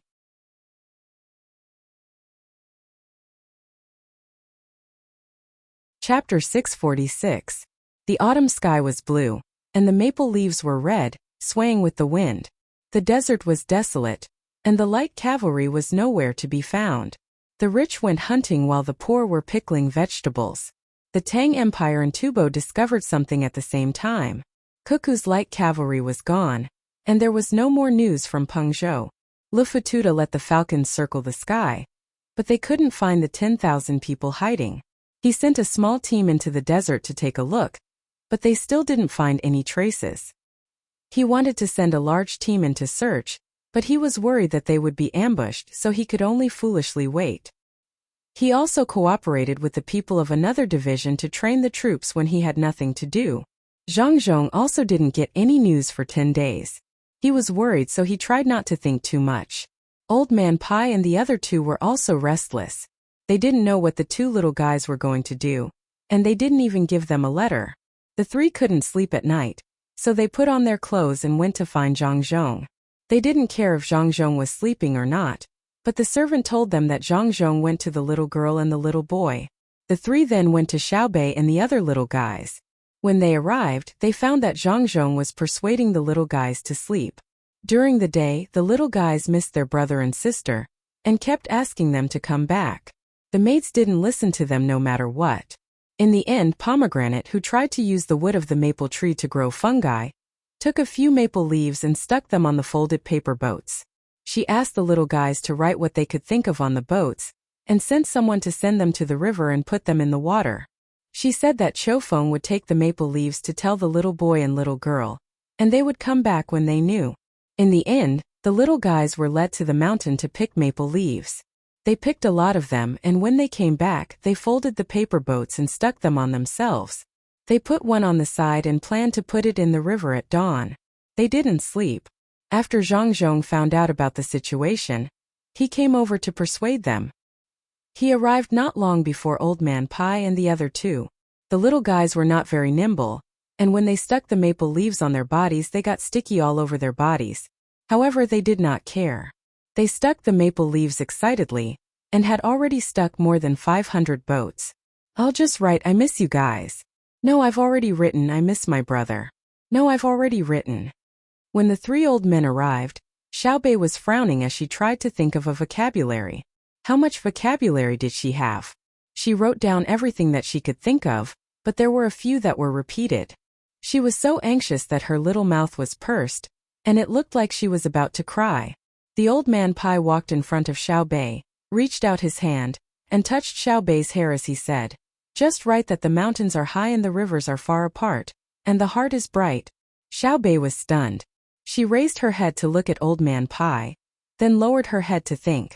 Perhaps she did not understand the meaning of this sentence, but she still nodded and signaled to the person beside her to write it down. Old man Yao said enviously, "It seems that the heavens have given all the best things to the Zhang family and the Wang family. How many brothers and sisters in the officials like the two families can be like this? I'll also help you think of one. Just write that the stars are scarce and the sun and the moon are scattered, and which flowing clouds hold the promise together." The little guys did not understand the meaning, but it sounded good, so they asked someone to write it down. Xiaobei raised her head and looked at her father with an expectant gaze. How could Zhang Zhong refuse? He also said, "The bright sun always shines on the body at home, and the hazy rain at the border does not blow people away. Xiaobei, let father hug you. You are all father's good children." Old man Chong could not think of a sentence, so he took a piece of paper and folded a boat. As he folded, he said, "You are all great talents and can come up with ideas as soon as you open your mouth. I can't. I'll fold a boat for the little guys. Fold a tall boat just like their house." The sensible maidservant at the side immediately took the opportunity to say, "Xiaobei, why don't we go to sleep and let master write it?" "No." Xiaobei turned her head away. "Then let's watch from the side and let others read it. If we hear something good, we'll write it down," the maidservant suggested again. Xiaobei thought about it and realized that she really could not speak, but she also could not write. She nodded and said, "Okay." She agreed, and the other little guys also agreed. They all sat to the side obediently, listening to others speak and watching others write. Thus, the old housekeeper, whom even Zhang Juling respected very much, folded boats for the little guys. The Prime Minister of 3 dynasties Yao Chong, the former Crown Prince of the Ministry of Revenue Zhan Shi, the Inspector of Jiannan, and the top scorer of the Jinshi examination, the Provincial Governor of Idyll, began to write for the little guys. Some people from the inner courtyard also joined in. Even so, the 3 old men and Zhang Zhong were very happy. It was really difficult to get the little guys to agree. Usually, the little guys only listened to Xiao Bao and Cuckoo. The food they ate was made by Xiao Bao, and Cuckoo was their favorite. The stories they listened to were told by Xiao Bao and Cuckoo the most. There were many people who wanted to come over and establish relationships with the little guys to flatter them, but the little guys did not give them face. It was really not easy to get the little guys to agree even once. They did not care whether you had power or money. They had their own set of attitudes towards people and things. The people from the inner courtyard were also very enthusiastic. A male chauffeur, who was responsible for following the little guys and carrying things and moving things, said at this time, "I'll also write 100 turns of steep mountains cannot hide, ridge road. Wrong, it's a blind pair." When Wang Wan's younger brother heard this, he looked over angrily and said, "The forest is opposite the dock, the ridge is opposite the mountain, the daytime is opposite the spring. There is a ridge and you still say ridge? Then you say it." Xiao Bei was listening and was interrupted. So she said with dissatisfaction, I'll say it. 100 against 1,000, turn against turn, steep mountains against blue mountains. Green mountains cannot hide, blue water cannot hide. 100 turns of steep mountains cannot hide. 1,000 turns of mountain range cannot hide. Wang Wan's younger brother said with his chest puffed out. Xiao Bei seemed to have seen something novel. She turned her head and looked over. She looked at this guy that her older brother and sister had said could be like her older brother and sister in the future and be together with her. Old Man Pai and the other 2 people, as well as Zhang Zhong, were also shocked. Zhang Zhong knew that Cuckoo's younger brother, Xiao Yuan, was usually smart and could remember what others said, but he did not expect him to be smart to this extent. The first part that Zhang Zhong understood was something that Cuckoo had specially taught to the village children in the past. The latter part was not. How did this child learn it? Old Man Zhang felt that this silly little fellow was fun to play with, like his older sister. Old Man Bai sighed at the fact that another genius had appeared in the Wang clan. Old Man Yao, on the other hand, was extremely jealous. All the good things were happening between their 2 clans. How were other people supposed to live? It seemed that he had to look around in his own clans and send those around the same age to learn together. The teachings of an expert could not be monopolized by the 2 clans. Zhang Zhong went over and picked Xiao Yuan up to take a closer look. He kissed him and praised, "Good. Xiao Yuan, learn well. Write this down." The people in the inner courtyard immediately started writing. They appeared to be much calmer. With the existence of the young master, young lady, and young immortal, they could accept even the most unusual things. The night passed in a warm and excited atmosphere. The little guys did not stay up until dawn. They fell asleep while listening. Other than the stars in the sky, there were also many small boats that accompanied them. Zhang Zhong, who had stayed up all night, went to take a bath. He also had a massage and drank a bowl of soup. Then, he took the snacks and small abalones prepared by his family, and went to work on the road repair and fighting with people. Old Man Pai and the other 2 were old and did not sleep much. They just needed to lie down for a while, take a steam bath, sit in the carriage and travel on the newly repaired road. They drank truffle soup and ate buns while they were eating. They also followed Zhang Zhong to work. Bai Shu and Yao Chong originally wanted to relax, but when they were free, they realized that they could not adapt at all. They were destined to be busy for the rest of their lives. Old Man Chong was the same. He worried about this and that. When he came to Luzhou in the past, he was on the verge of death. Later on, when he was busy and had to take care of himself, his body recovered.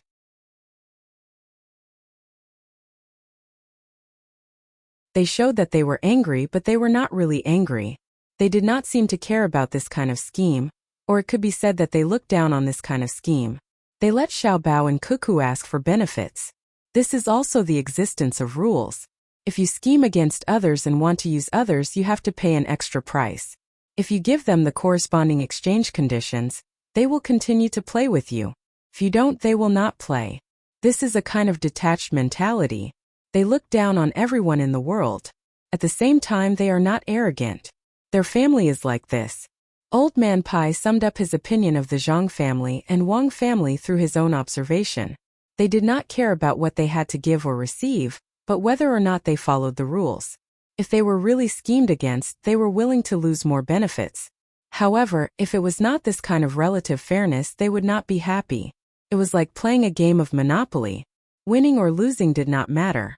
The main thing was that you could not cheat when playing with them. Old Man Yao thought about it and found that it was true. As you said, they are like immortals who came to the human world to play. This is the feeling, right? Old Man Yao said and felt lucky. Fortunately, they came to the Tang Empire. Otherwise, the Tang Empire would be in trouble if they went to other places.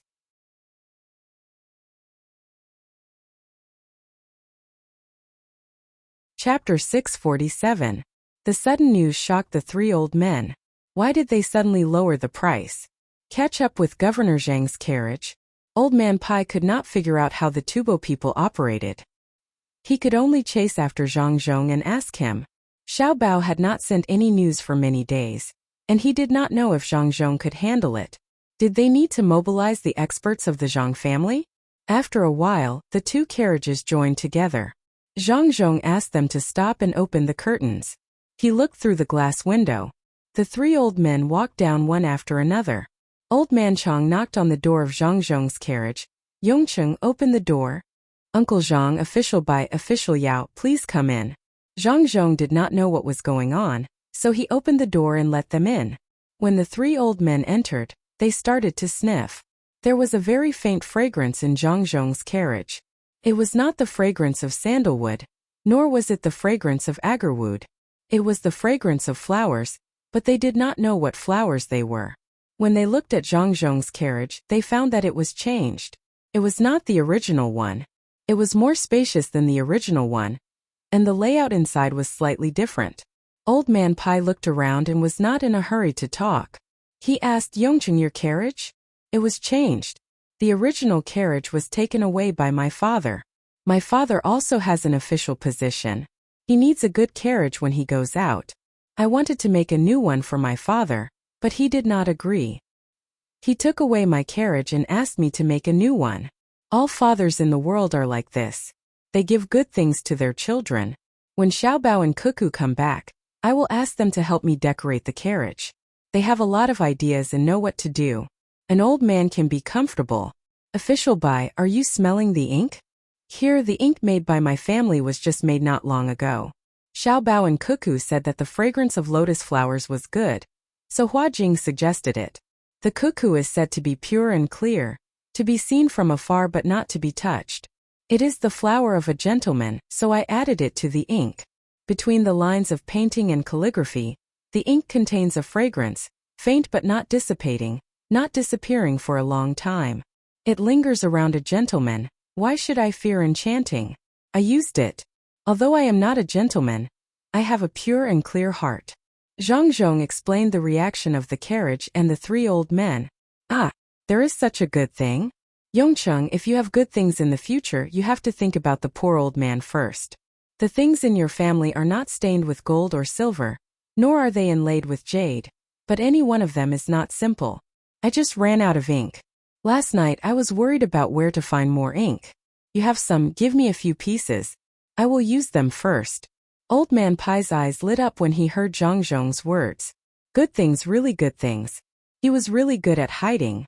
If he didn't come here today, he didn't know how long he would be kept in the dark. The things in the Zhang family were really good. They were grand but not extravagant. They really had the style of a big family. Zhang Zhong had long been used to being robbed. He nodded. I haven't done any packaging yet. When I go back, I will use good wood to make an ink box and send it to the three of you. No need. If you make the packaging beautiful, what if I am reluctant to use it? It will be fine if it is scattered. 10 pieces, not too many. Yuanji, how many pieces do you want? Old Man Pai couldn't wait. They were family, so there was no need for packaging. He asked for 10 pieces right away. He didn't know how long he was going to use it, so he turned to ask Yao Chong. Yao Chong also liked the ink used by Zhang Zhong. He nodded embarrassedly and whispered, "Same." Old Man Chong saw that Old Man Pai didn't mention him, so he hurriedly said, "Same for me." He wanted to send it to Zhang Juling. Others saw Zhang Juling as a master, but he saw him as his own son. Zhang Zhong's father knew how to think for his son, so he had to think for his son. Zhang Zhong couldn't say anything. Just give it to him. 30 pieces of ink and it was gone. Fortunately, his family made a lot of ink. Otherwise, there wouldn't be enough to send. After talking about trivial matters, Old Man Yao began to talk about business. "Yongcheng, your family has enough food to make wine this time. You don't need to spend too much money. It's cheap, so the price has been lowered. But in the future, it will be expensive to use chicken soup, so the price has been raised." Zhang Zhong suddenly understood why the 3 old men came. Turned out that it was because of this matter. He took out a piece of paper from the drawer in the car, spread it on the small table, and said to the 3 old men, "I just heard about it. Xiao Bao has already informed me in advance. There is a way to deal with it. Let's see." The 3 old men didn't expect that the news that just came today would be expected by Xiao Bao, who had disappeared for many days. They gathered together to look at it. It was indeed Xiao Bao's handwriting. Xiao Bao's handwriting was different from other people's handwriting. The middle part of the handwriting was straight and rigid, while the surrounding parts were erratic and unpredictable. It wasn't like Cuckoo's handwriting, which was guarded and didn't stop, but looked for the edges. It was soft and firm, and the tip of the pen hid the tip of the blade. It looked like it was written by a woman, but it was impossible to guess the woman's temperament. Not bad, or it could be considered a small achievement. But Xiao Bao's handwriting had been practiced for a long time, but it was still very confusing. If one looked carefully, one could see the knife light and sword shadows, and there were loopholes everywhere, which made people not dare to enter. After staring at it for a long time, they felt like they had entered a trap, which was very uncomfortable. That's right, the handwriting now was like that. Maybe it was a letter from home, but it didn't pay attention to the structure of the writing, so it was very simple. "Father, I reckon that they will use another method. That is, when purchasing food at a high price, they will suddenly lower the price and raise the price of other goods. I thought about it, and with that little trick of theirs, the biggest possibility is that they will raise the price of poultry and livestock to a very high price. It's not a big deal. If it's someone who knows a little about economics, they will think that the other party is trying to change the target of their attack. But what I think is that the other party doesn't have enough funds, so they will release a small amount of goods in anticipation of the next step of raising the price. We can first release the news that there is a large amount of food coming to Jianan, but we can't really release the food that our family is transporting from other places. Our goal is to give others, other than the other party, the impression that the price reduction was due to our family behind the scenes. Let's not worry about the price increase of poultry and livestock for now. We must stabilize the price of salt and oil first. Especially the price of salt, let them do whatever they want with meat. If the price of food is low and the price of meat is high, then it's fake. If they raise the price of food again after a short period of time, then our family will focus on the transportation of goods. Originally, I didn't want to take it out now because that would make it seem like I'm using other means in this economic war. Although this is a very normal matter, I don't like it. It's just that the road is being repaired, so it won't be good if we don't take it out. As long as the price of food rises again, returning to the price before the price reduction or even higher, we will take out our 3-wheel truck and directly attack the transportation industry. They will be fools. Just like in normal military warfare, they are playing with unconventional moves. If he wants to build a plank road, we will take drastic measures to deal with him. We will catch him off guard and attack him when he is unprepared. We must not accept the grain they release. It is easy for them to fall into a trap. Sun Xiaobao.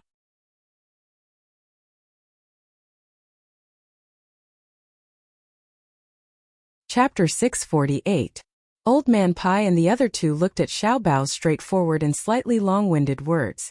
If it wasn't for the fact that it was Zhang Xiaobao's handwriting, they would have thought that it was written by someone else. After all, this prediction was too accurate. Xiaobao and Cuckoo were in Tubo, and there hadn't been any news from them for a long time. This was all written beforehand. Is it true that the price reduction this time is only for a short period of time? Are the Tubo people really out of money? Old Man Chong was very confused about economic matters. After reading the letter, he wanted someone to confirm it. Old Man Pai and Old Man Yao also weren't sure if this was the case. They could only look at Zhang Zhong, wanting to see if Zhang Zhong would follow what Xiao Bao had written in the letter. In their opinion, this was a big matter. Zhang Zhong should go and ask the expert behind him. Zhang Zhong had already read the letter several times. It wasn't that he couldn't remember the contents of the letter, but that he wanted to see his son's handwriting. He had already memorized all the plans. Now that he heard the news of the grain price reduction, he immediately ordered people to spread the news. Thus, starting from Idyll, the grain price reduction was acknowledged by the Zhang family. The Zhang family had spent a large amount of money to transport grain from other places. Thus, the grain price had dropped. 3 days later, this news spread to other places in Jiannan Circuit as if it had grown wings. Some people actually sent fast riders to other places to spread the news. It was unknown whether it was because of some special purpose or because they were willing to be good people. Boss Chi was preparing to release grain for 2 more days to create a rush to buy grain. When the time came, he would raise the price and give people the impression that it wasn't a problem of the grain price, but that Jiannan Circuit really didn't have any grain. This would cause the people to temporarily stop their usual habit of buying grain bit by bit, and turn it into an explosive stockpile of grain. In the end, before he could completely release the news on his side, the news of the Zhang family releasing grain came from Idyll. When he first heard this news, Boss Chi was really shocked, thinking that the Zhang family was really releasing grain. But after thinking about it, he realized that something was wrong. Zhang Zhong had opened the Chongping warehouse in Idyll. There seemed to be a lot of grain, but when it was spread to the entire western region of Jiannan Circuit, it wouldn't be of much use. Could only be used for emergencies. The other prefectures also had Chongping warehouses, but unless it was a disaster, they did not dare to open the warehouses as Zhang Zhong did. Only when there was an emergency would they take the risk of sending memorials to the capital requesting to open the warehouses while opening a small amount of grain to release. Another possibility was that the Zhang family had transported grain from other places. This was even more impossible. The Zhang family's ships would inevitably pass through Idyll, and he had his own people there. If there really were a large ship transporting grain, someone would have already warned him. I understand. Zhang Zhong wants to use my hand to make a good reputation for himself, so that's how it is. I was wondering when the Zhang family would have grain. Humph! What a good idea. After thinking about it, Boss Chi finally understood the reason. He felt that Zhang Zhong was using his hand to gain benefits. After hearing the news, the other merchants gathered to discuss the matter with Boss Chi. When they heard Boss Chi's words, they revealed a look of realization. Boss Chi, should we stop releasing grain? Otherwise, all the good reputation will fall on Zhang Zhong's head. At this time, one of the merchants opened his mouth and asked. The other merchants were also waiting for new orders. They now thoroughly knew what kind of person Master Chi was. Each of them was filled with regret, but there was nothing they could do. They had bet their own family's wealth on this. If they didn't succeed, they would lose everything. Without money, they wouldn't be able to find servants at home. They wouldn't be able to raise their children, wives, and concubines. Most importantly, those who were very respectful to them in the past would look down on them. This kind of thing couldn't happen. Even if they were helping Tubo to deal with Great Tang, as long as they weren't caught, once they succeeded, they could bring their family to hide or give some money to settle the matter. Of course, this was what most of the merchants thought. There was a small group of people who were unwilling to deal with their own country. They wanted to stop now, but it was too late. Their families were already under the control of others. Even they were restricted and weren't allowed to leave too far away. Zhonggang was one of the small group of merchants. He wanted to spread the news as soon as possible so that the people of his country could be prepared. Even if he would lose a lot because of this, at least he wouldn't have to live in regret for the rest of his life. While the others gathered around to discuss how to deal with Zhang Zhong, he also said to a brother who had played with him since childhood, "Little Chong, help me think. How can we let the officials here know about this news? You usually have many ideas. Even when we make money together, we listen to you. The person who was called Little Chong looked at the merchants in front of him and then glanced around. He also replied in a small voice, "The gang, don't be anxious. Based on my feeling, there's no need for us now. Zhang Zhong has already made his move. It seems like he hasn't done much yet. He only opened Chongping warehouse and wanted to buy grain and wine at a high price. But in my opinion, this is all fake. We've already found out about Zhang Zhong. What kind of person is he? He's a good person who brings good fortune to the people of Sanshui County. Back then, when he was just a very small official, he was able to let the people of Sanshui County live a good life. The few places he went in the future were even more so. His family does business, big business. Who doesn't know what kind of place between the clouds and the water is? Who doesn't know that the food of Savant's restaurant in the capital has always been trending? The gang, tell me, this kind of person, how could he not know how much harm deliberately raising the price of grain would cause to the people? How could he not know that someone was behind this? Not to mention the lives of the people. Even if he was thinking about his own reputation, he would still want to deal with the people of Tubo. His family's child is still fighting in Tubo. Don't believe the news that came later, saying that Cuckoo has an expert guiding her. Really? Could it be that Zhang Zhong has already realized that something is wrong? His family's child is really the person leading the war? How is that possible? He's so small. Zhonggang had always listened to Xiao Chong since he was young. He was very impressed with Xiao Chong's intelligence, but today he had doubts. After all, this matter was really too hard to understand. Xiao Chong smiled mysteriously and pointed at the merchants in front of him. He said to Zhonggang, "Since we were young, when have I ever lied to you? Others don't know, but I do." Seeing that the war is about to end, Cuckoo is afraid that her reputation will be too great, so she released the news. If you had a good treasure after using it, would you still take it out and continue to show it off? The news that the imperial court gave the Zhang family and Wang family titles to be officials can't be fake, right? Do you think that the imperial court has so many officials that there's no place for them to be given, just for the Zhang family and Wang family to play with? If Cuckoo didn't perform meritorious deeds, would the imperial court give so many officials at once?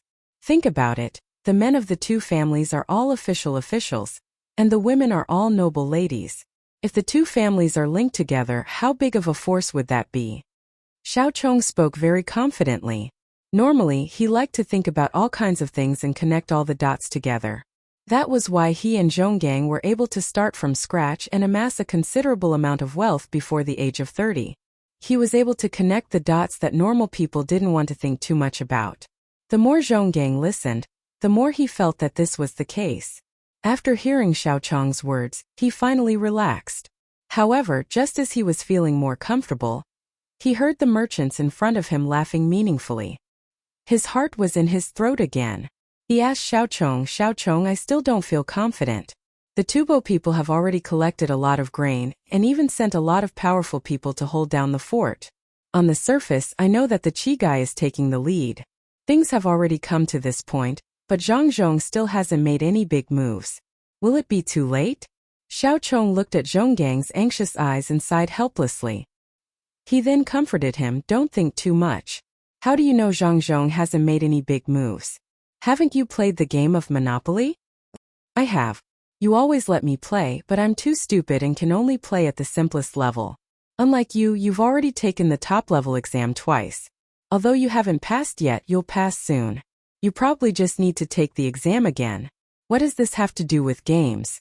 When Zhonggang heard Xiao Chong mention the game of Monopoly, he thought of his own stupidity and Xiao Chong's cleverness.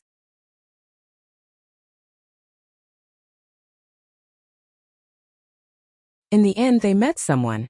A girl who wasn't even 15 years old. One of the merchants had entered the top-level game rankings, ranked in the top 100 of Great Tang. In the end, all four of them played together. At the beginning, he wanted to defeat the other three.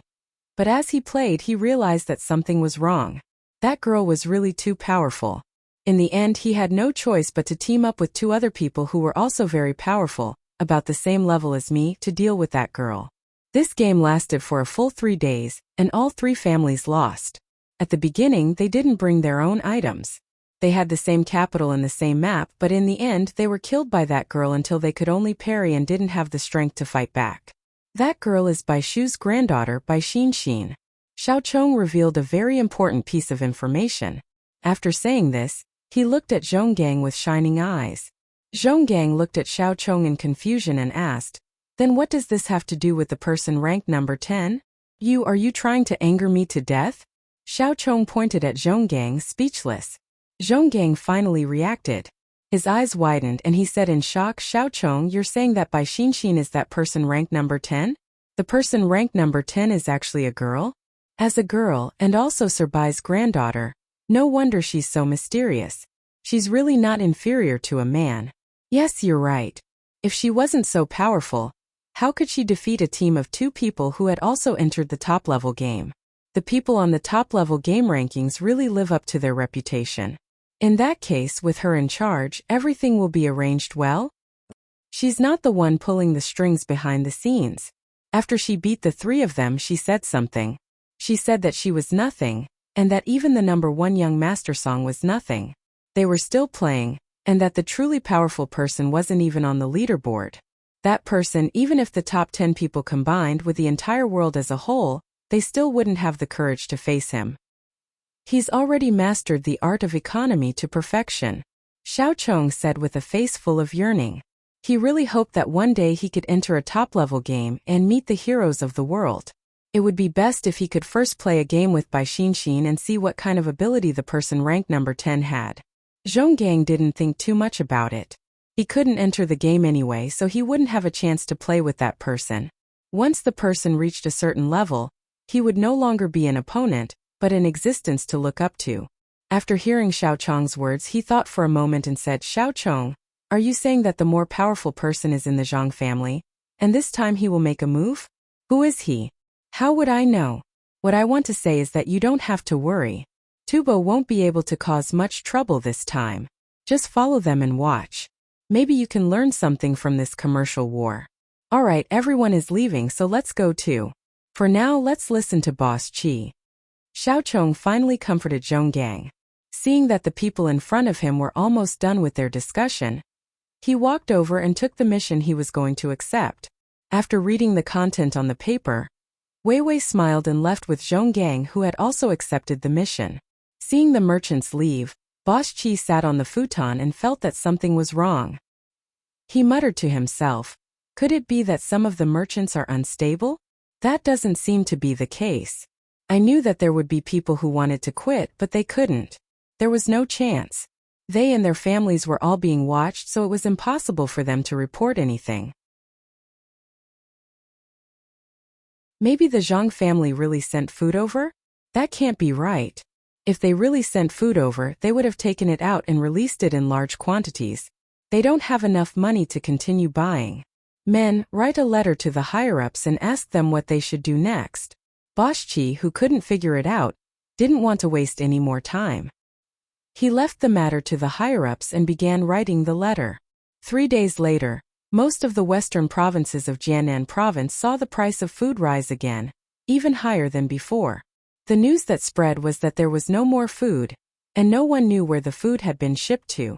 The commoners who were eating Chong Pingsong's food, as expected by Boss Qi and the people behind him, began to buy irrationally, changing their previous habit of eating little by little and buying little by little. Only the price of salt and oil didn't fluctuate too much. They were still firmly controlled at their original bases. When the price was high, it wouldn't be much higher, and when the price was low, it wouldn't be much lower. This made Boss Qi and the people behind him feel helpless. They wanted to pry the price of these 2 goods, especially the price of salt, but they were firmly suppressed. They tried a few times, but every time there seemed to be someone giving them a strong counterattack. The warning was very obvious, and there wasn't the slightest bit of concession. They threw in 10,000 strings, but it was like a drop of water thrown into the ocean, not causing the slightest ripple. It was precisely because of this that the people behind Boss Qi faintly felt that something was wrong. He had seen the methods of the other party during the salt price fight. Steady, accurate, and ruthless, and he couldn't find any loopholes. He really couldn't figure out who was behind this. After all, he was someone who had been lying in ambush in Great Tang. He had an identity that others didn't know about. He was also a tycoon who had transcended the game, and he was ranked 11th. He didn't enter the top 10, but he reckoned that this was the case. Otherwise, he would have a chance to enter the top 10. He felt that even if he were to fight with that person surnamed Song, he would have a 60% chance of winning. But when faced with the salt and oil price fight, he suddenly felt as though he was facing a mountain and an ocean. Who was it? Who was it? Who was the mastermind behind the scenes to fix the price of the two goods so firmly? Thus he became anxious. He wanted to end this economic war with Jiannan Circuit as soon as possible so that he could reinforce his country. He couldn't delay any longer. If that person were to make a move on the grain price and livestock, he didn't have the confidence to win. The price of grain in Jiannan Circuit quickly rose, and it continued to rise. The commoners rushed to buy it, and among those who had grain, a small portion of them still kept it for Zhang Zhong. Zhang Xiaobao was prepared to give them more benefits after this matter was settled, and half of them sold their grain to the merchants led by Boss Qi. As for the remaining portion, they took out their grain and sold it themselves. The entire western region of Jiannan Circuit was in a precarious situation, and there were already officials who had written memorials and sent them to the capital, asking if the capital would allow Chongpingsong to be used. The leading official in the capital, Li Longji, wasn't anxious at all.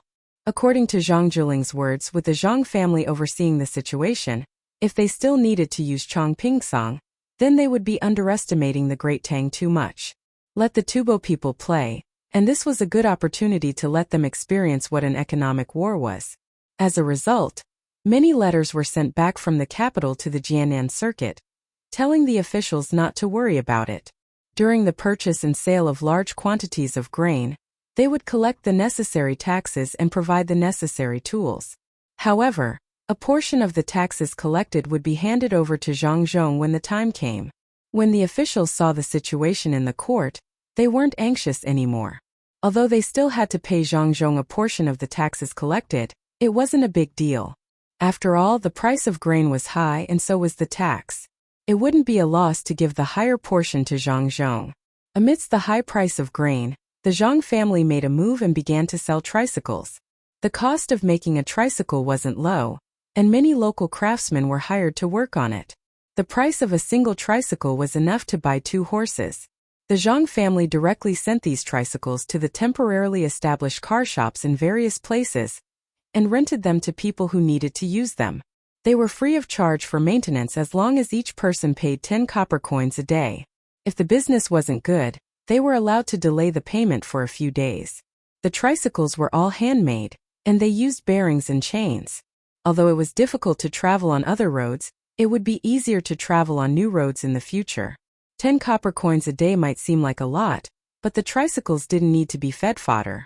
Currently, grass was scarce, and it wasn't a good time to feed animals. Not to mention, if any animal became thin, they would have to feed it with beans or even eggs. More importantly, the 10 copper coins a day wasn't paid for nothing. After paying a certain amount, which was the cost of building the tricycle would belong to the individual and they wouldn't need to pay for it in the future. The common people didn't know about the internal war, and thought it was very normal. They all knew that wherever Zhang Zhong was an official, he would create new things for the common people to use. They were all very useful things. Moreover, the Zhang family didn't gain much from this. The Zhang family was a good official and a good family. Therefore, many people who originally wanted to spend a lot of money to buy animals didn't by this time. They went to the car shop to get a tricycle, wrote a receipt and took it out to work. The seemingly insignificant tricycles made the person behind the Qi family dumbfounded. He had just raised the price of the animals and was preparing to sell them bit by bit to make more money. He didn't expect that after he controlled the price of grain, he couldn't sell the animals he bought. It was impossible to sell the animals he bought at a high price at a higher price. Not to mention a higher price, no one was willing to buy the animals at the normal price. All the animals were in his hands, and there was no money to turn over. Although the price of grain was high, he couldn't sell a large amount of grain now. He had just received an order. Because Zhang Zhong had robbed a lot of grain, he had to transport a portion of the grain back to Tufan to make up for the losses. Otherwise, He wouldn't be able to survive this year's winter. Wuxia received a new order. He was to release a portion of the grain appropriately so that he could withdraw some money. The livestock that he had taken in required fodder to feed. He was also to help think of a way to see if he could sell the livestock. The Qi family gathered all the merchants and asked them to sell the grain appropriately at a high price. In the end, just as the merchants made a move, the Zhang family also made a move. Originally, there was only information about the grain that was shipped from other places, but there was no grain. This time there was something. The grain that was collected from other places had been parked outside Idyll by ship. They didn't enter Idyll at all. Now they could enter.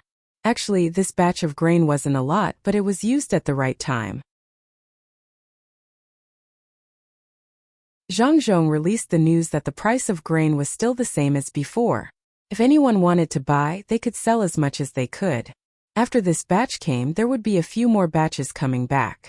The Zhang family had a lot of ships. Actually, there was only one batch. When the news was released, the commoners didn't know about it.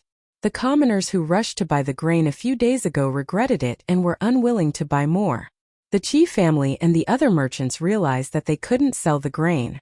They could sell it, but they had to lower the price again and again. If this blow made them feel that something was wrong, then after Zhang Zhong took some money and bought all the grain from the commoners who were willing to leave the grain for him and sold it at a lower price, the Qi family and the others couldn't buy any more. They kept the grain that was at a high price and couldn't sell it, so they had to lower the price. However much the price was lowered, they had to pay for it. After a few rounds, it was already the beginning of winter. The merchants who cooperated with the Qi family were dumbfounded. They had a lot of grain stored in their houses and took out all their property. The Qi family couldn't give them the benefits that they were supposed to, like what they said at the beginning. Zhonggang's grain was also suppressed, but he wasn't afraid at all. In fact, he was very willing. After all, he was from Great Tang.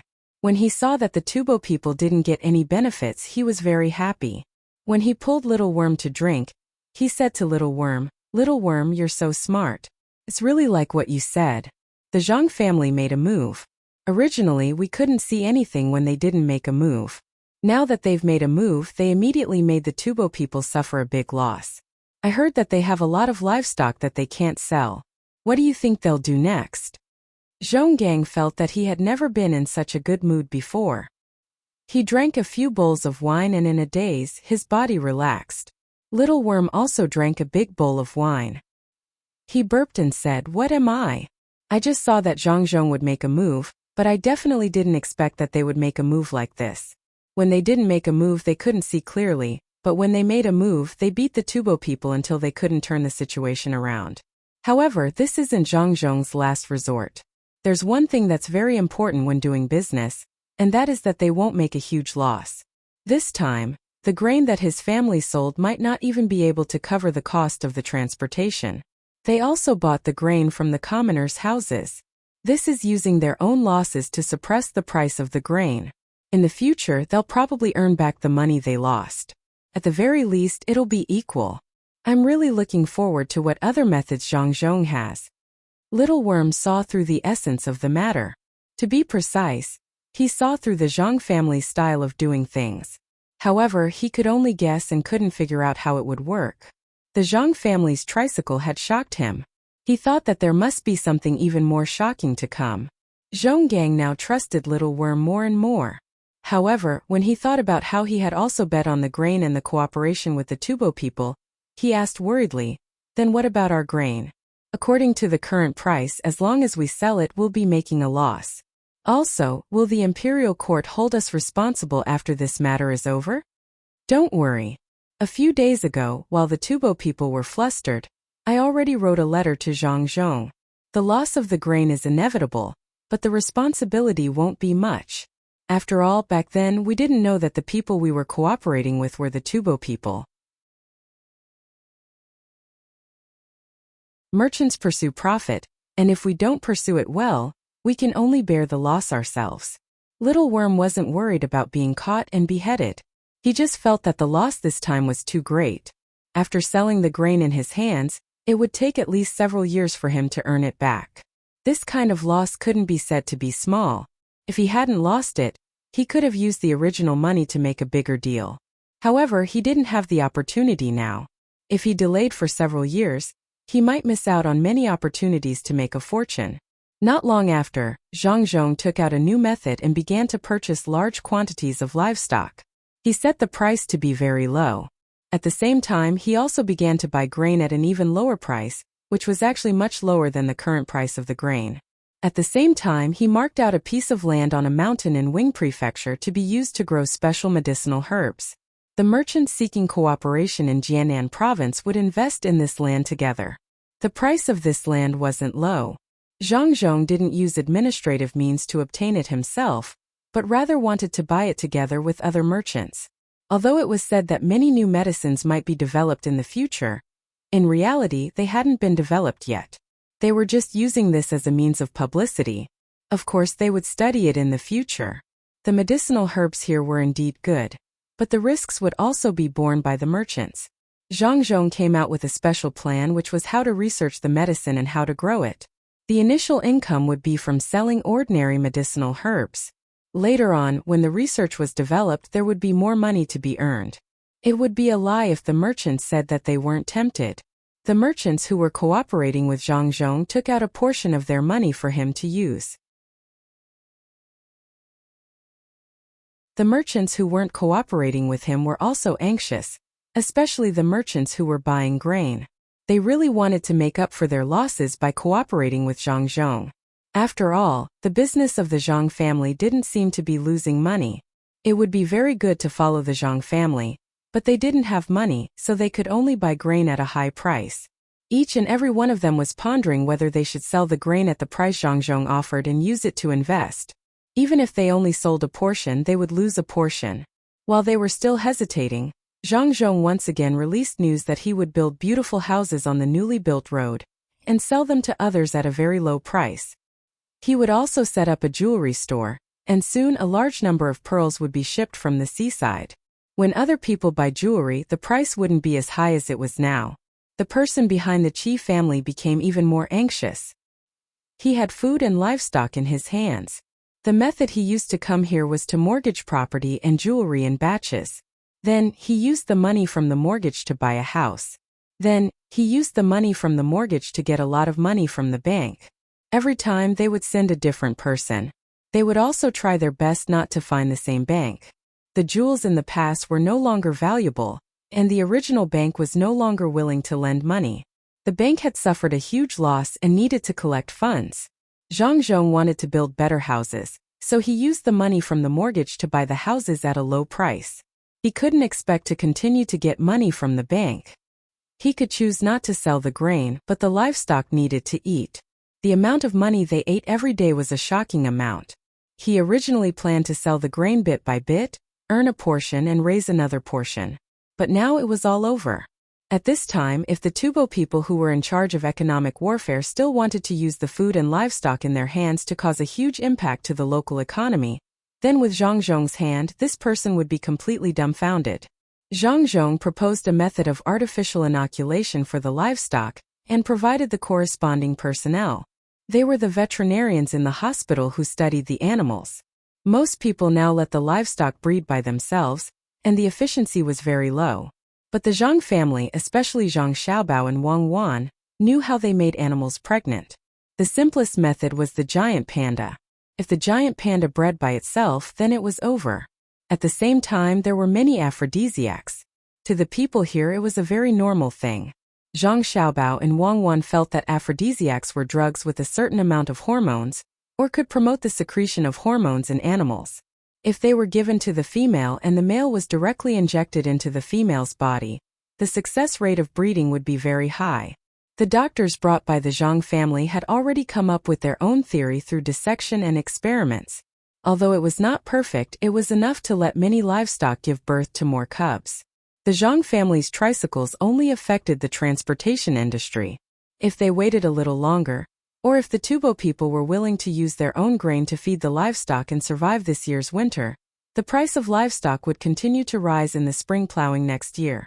Then they would still have the strength to fight. Of course, the prerequisite was that the Tubo people were not arrested. This kind of thing was very common. If they couldn't beat you economically, then they would use administrative means to solve it. However, Zhang Xiaobao didn't want to do that. He wanted to crush all of the Tubo people's hopes. He wanted to clearly tell the Tubo people that they couldn't fight with swords and guns. They also couldn't play economic warfare. I don't want to use other means to deal with you. I will let you choose all the areas you want. I will accept all of them. I will beat you until you lose all confidence. Zhang Xiaobao did it. Once the breeding technology was introduced, the livestock would lose its original demand. The people also didn't have to worry. During the spring plowing next year, they would use manpower to plow the land. After a year, there would be a lot of cheaper livestock to use. After all, Zhang Zhong had promised that he would transfer more livestock from other places. At most, they would work hard for a whole spring. They wouldn't have to spend a few times more money to buy livestock. If they really wanted to buy livestock, one was whether they could afford it.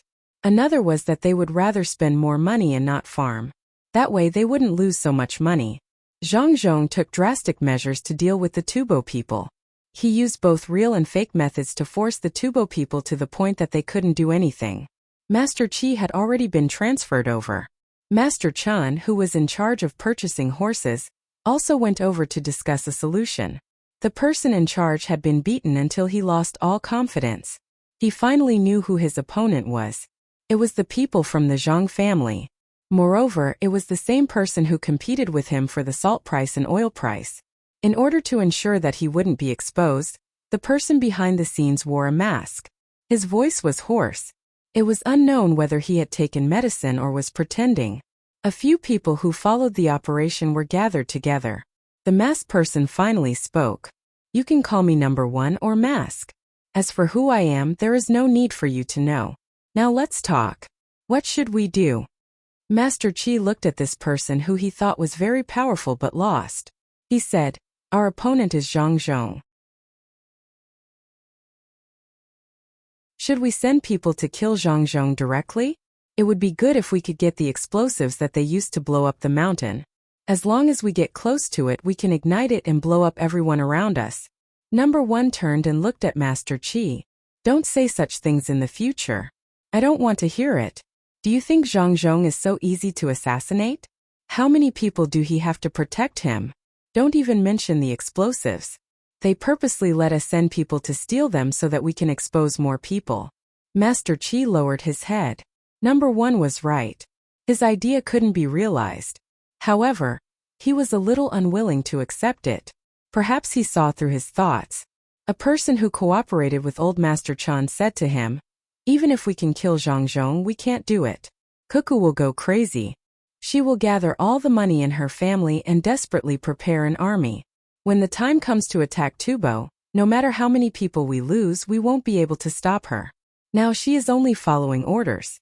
She won't sell her family's business for the final attack. Just wait for her to come back. I think the Tang dynasty is preparing to hide her. Don't use her for now. Tubo can use this opportunity to develop. When we have more powerful people, we won't have to be afraid of her anymore. Yes.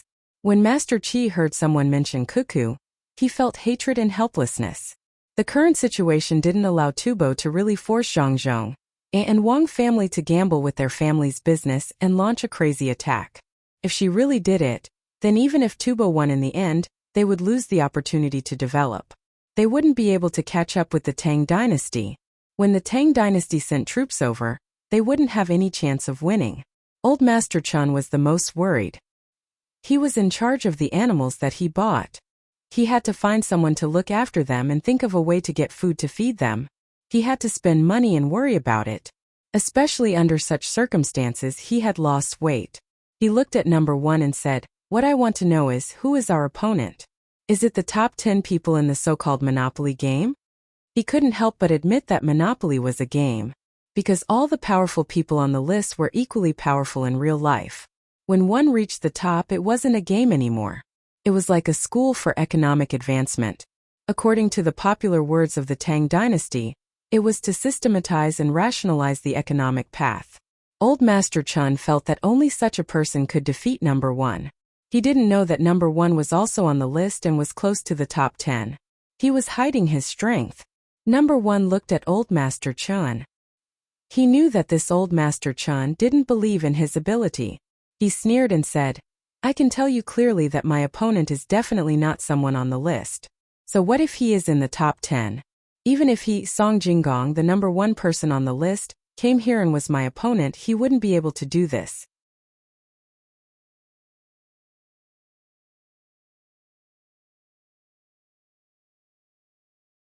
Chapter 649. When number 1 mentioned this matter, he couldn't help but tremble. When he was sent to the Tang dynasty, he was very smart and very talented in this thing called economics. After he hid in the Tang dynasty, he did a lot of business and earned a lot of money. Now that he had taken it all out, he was probably going to lose it all. When the Monopoly game was first released, he thought that it was a game for children and didn't take it seriously at all. However, later on the rules changed and there were various levels. Only then did he come into contact with it with the intention of playing. When he started playing, he realized that things weren't as simple as he thought. That's right, the lowest level of the Monopoly game was really meant for children to play. However, the higher the level, the more different it became. It had already transcended the existence of the game. When it reached the top level, it would be completely different. It had nothing to do with the game at all. All the operations were based on reality. There were all kinds of rules inside. If one wanted to play well at that level, they had to be very powerful in reality. Even so, he wasn't worried. Ever since he entered the rankings, he realized that he had the ability to fight with the people in front of him. He wasn't afraid of anyone, even the person surnamed Song who was ranked first. Therefore, he once again underestimated this game, especially the person who made the rules. The rules were not comprehensive at once, but gradually improved as the game progressed. In his heart, if he couldn't make all the rules at once, then it wasn't a skill. If he had enough time, he would be better than this person. However, in this economic war, he finally understood that his opponent must be the person who made the rules of the game. This was because he saw a lot of things from it. He understood why the rules kept changing and gradually improving. It wasn't that that person didn't want to fix the rules the first time, but as new things came out, the original rules couldn't be used anymore. Rules were perfected with each new thing. That person must have thought of this back then, so leaving a loophole in the rules was not for others to take advantage of. Of course, it was your ability to take advantage of it. The most fundamental reason was to encourage people to discover more new things. This was a kind of broad-mindedness, leaving hope to others, and then telling everyone involved that they were the ones who made the rules. If they wanted to join, they had to understand more of the current affairs, or else they could only play along with others. This kind of system was set up to nurture more outstanding talents. That person seemed to really want someone to surpass him one day and surpass him. He sacrificed his own interests to pave the way for others. Therefore, this person did not enter the list because he was afraid that others would lose again and again when facing him and lose the confidence to advance. This person would always hide behind the scenes. Only when the rules were being perfected would he quietly come out and take a look around before continuing to retreat. He was someone who truly cared about the country. His breadth of mind was already shocking, but what surprised him even more was his methods. This time he had lost without resentment. When he manipulated the salt price and oil price, he had already been warned. He was the one who refused to accept it. When he was worried, he still wanted to compete. If he had retreated at that time, he might have been able to make some money, but he wasn't confident. The result was the current situation. The other party had made a move. When he didn't make a move, he was as quiet as a virgin. Once he made a move, he was like a goshawk catching a rabbit. It was a pity that he didn't have the ability to do that. A master. With such a master in the Tang dynasty, there was no need to rely on economic means to attack in the future. It was useless. He was not at the same level as that person. It was like an adult playing with a child. No wonder he didn't enter the list. If he was on the list, how could others live? Thinking about it, number 1 forgot about the matter in front of him. He sat there looking at the door in a daze. The others didn't know how big of a blow number 1 had suffered. They thought that number 1 was thinking of a way to defeat the other party. So they didn't dare to disturb him and just waited quietly. It wasn't until the sound of an unknown bird came from outside that number 1 broke free from the state of fear, and found that his clothes were wet at this moment. "Mask, have you thought of a good idea?" Old Master Chun saw number 1 turn around and asked. The solution is to immediately sell all the food and livestock at a low price to Zhang Zhong. We will take the rest of the money and run away. I will personally ask for punishment from my country. This time it's not your fault. It's all because the opponent is too strong. Number 1 sighed and said to the others. Everyone was stunned. Run.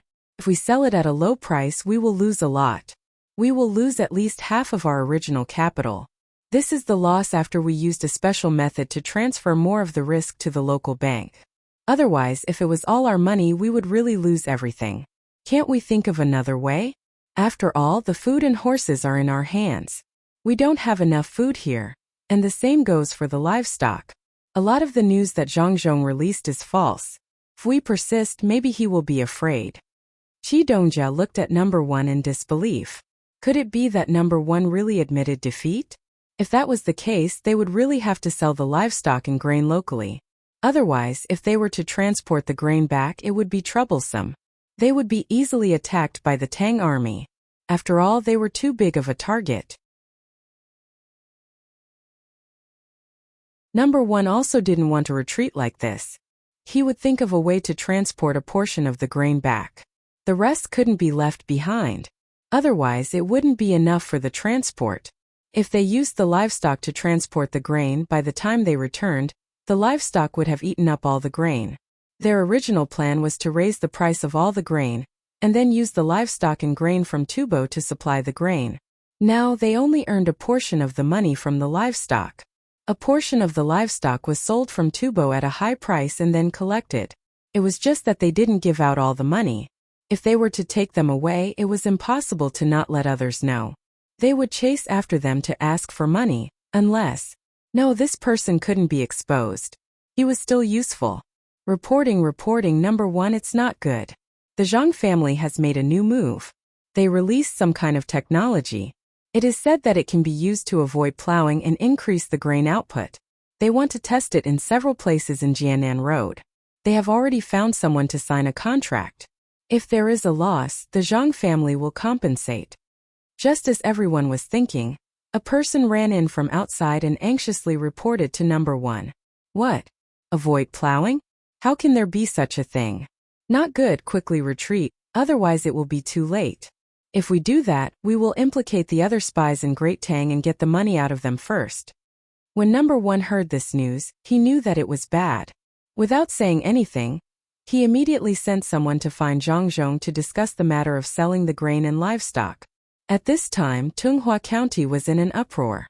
The 4 horse merchants were surrounded by other people, and the Yan clan's people were ordered to chase after the money.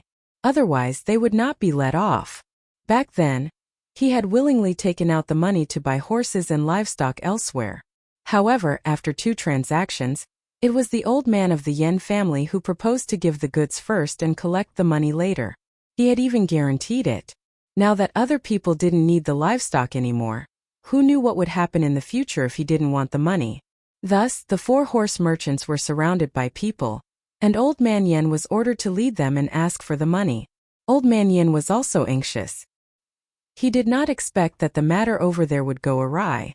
The situation that he had originally planned did not occur, and he was caught unprepared. Now, even if he wanted to get the livestock back, it would not do. After all, when they bought them, they were already much more expensive. If they brought them back now, they would not be able to sell them at the original price. At this time, Dongjia came. Number 1 instructed him that no matter what, he could not let the Yan clan be burdened with all the money. This matter had to be resolved first. Even if they had to compensate, they had to ensure the Yan clan's reputation in this area. When Old Master Chan came, everyone surrounded him and asked him to take out the money. Fortunately, Old Master Chan knew what to do, so he was not flustered at all. He first took out a sum of money and calmed everyone down. He said that he would stay in the area and only leave when all the money was brought back. Moreover, he would stay in the Yan clan and not go anywhere. Only then did everyone feel at ease. If they could not take out the money when the time came, they would tear down the Yan clan. Zhang Zhong sent people to contact them. At the beginning, the price of the first batch was already very low. However, after receiving 2 batches, the price dropped again and again. Moreover, they would first take the grain and then the livestock. This way, the cost of the livestock's food would be transferred to the Tubo people. The longer this dragged on, the more disadvantageous it would be for the Tubo people. In the end, when they took half of the grain that others had hoarded, Zhang Zhong told everyone that he had no more money and needed to first owe them. The Tubo people naturally did not want to do so. Zhang Zhong could owe them, but they could not. Zhang Zhong asked people to discuss with them for a few days. After not being able to pay them on credit, he lowered the price by a lot. Other than the grain that the Tubo people were preparing to transport back, the rest of the grain was taken by Zhang Zhong. Right at this moment, the secret agent who was at the front lines in Tubo sent someone back to deliver a message. A month ago, after Cuckoo led the light cavalry and disappeared into the vast desert, they attacked the Tubo people in Shuazhou. They attacked countless villages in the periphery of Shuazhou and burned a large amount of autumn grain. 20 days ago, Cuckoo went around the enemy's regular army and entered the vicinity of Daowu City. She wiped out 2 large groups of 3,000 people that the Tubo people did not have time to arrange. She almost attacked the city by tricking the enemy into opening the city gates. After she was discovered, she killed 1,000 soldiers and disappeared again. She also burned a large portion of the Tubo people's autumn grain. 15 days ago, Cuckoo led the light cavalry and headed north. After that, she hid in the mountains and avoided a group of Tubo people. She used the Tubo people's clothes and voices to trick the enemy into opening the gates of Gada City. She entered from the east of the city and came out from the west. She robbed Gada City and burned it. Then, she attacked Damba again and avoided the Tubo people's encirclement. When she arrived at the periphery of Damba City, she lured the Damba guards out of the city and formed a formation to stop her.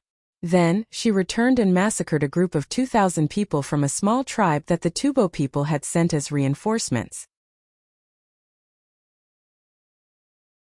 She went around Damba City and crossed the river between Damba City and Jinchuan City. 6 days ago, half of the army that crossed the river was led by Zhang Xiaobao and led the Tubo people to escape to the village. Cuckoo led the people who were hiding and did not cross the river and went up the coast. She burned the provisions of the Tubo soldiers that came out of Jinchuan City. She also killed 1,000 Tubo people who were escorting the provisions and were unprepared to cross the river. Then she successfully used the Tubo boats to cross the river and ambushed the Tubo army that was chasing after Xiaobao.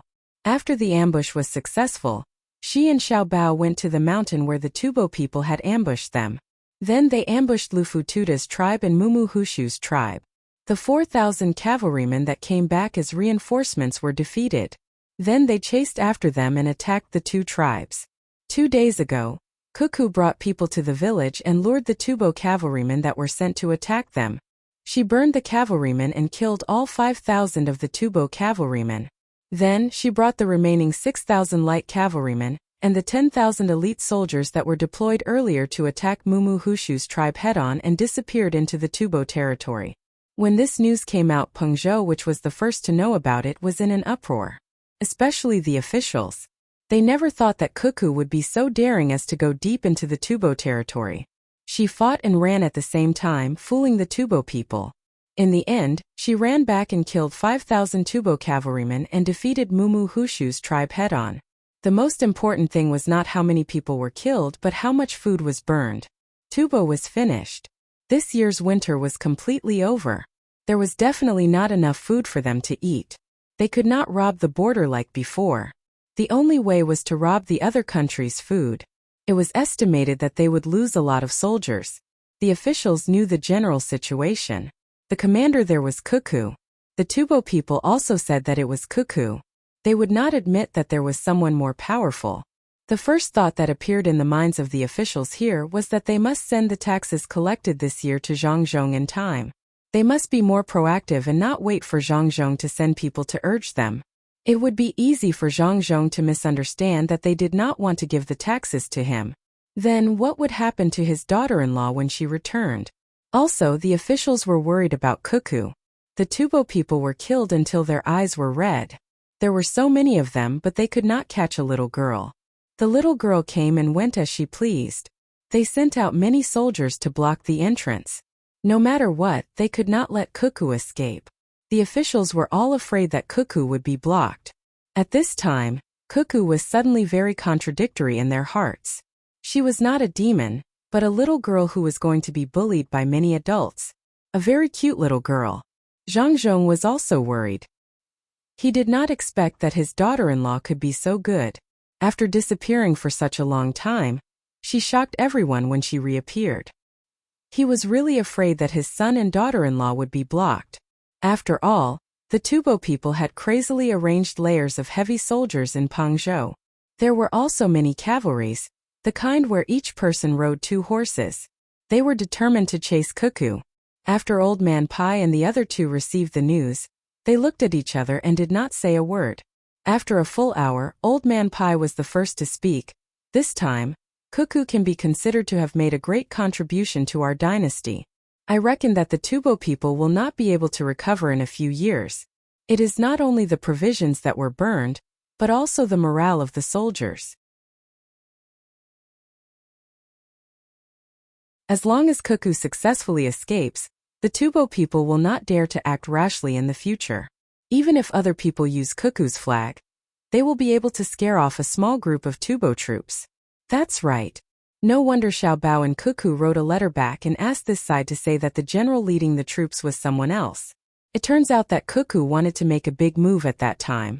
She really succeeded. She made use of the speed of the cavalries and made the Tubo people unable to react in time. She specifically attacked places that others would not expect. Old Man Yao also said happily. Old Man Chong appeared to be very anxious. He urged at the side, "We should let Pengzhou send out troops to help Cuckoo come back. We can't just ignore her. The Tubo people have blocked most of the roads." That's right. If we don't send out troops to help, Cuckoo will be in trouble. We can't let our hero be sad outside. Old Man Pai made a decision. Old Man Yao immediately asked someone to bring the 4 treasures of the study, and prepared to write a letter to the people in Pengzhou. This time he was using his own name to request Pengzhou to forcefully send out troops. Even if he was impeached by the imperial court, he would do it. However, he believed that the imperial court would not say anything. He thought that even if he sent the news to the imperial court, the emperor would also think the same. However, there was not enough time. Who knew what situation Cuckoo was in right now and where she ran to? If she was one day late and was surrounded, wouldn't he regret it to death? Just as Old Man Yao was writing the letter, another news came from Pengzhou. This time it was not from the Tubo people but from Shui Yunlai. Zhang Zhong took the letter and hurriedly found Old Man Pai and the other 2. He said to the 3 of them, "Don't be in a hurry to write a letter to Pengzhou to send out troops. Cuckoo and Xiao Bao wrote a letter saying that we don't have to worry about them. When we saw the letter, they were already on their way back. If we miss them, we can go to Changgu Town to pick them up. Bring more ginger so that we can make soup." Changgu Town? Where is it? Old Man Chong asked curiously. Old Man Pai used to be an official here and knew the general location. When he heard that it was Changgu Town, he immediately knew why Cuckoo and the others had returned. He said, Cuckoo and the others were preparing to cross the Great Snow Mountain. No wonder she still had the logistics people and the people there walk back through Pengzhou despite the dangerous situation previously. It turns out that she didn't want the enemy to discover that there was another way to get here. The Great Snow Mountain is indeed dangerous.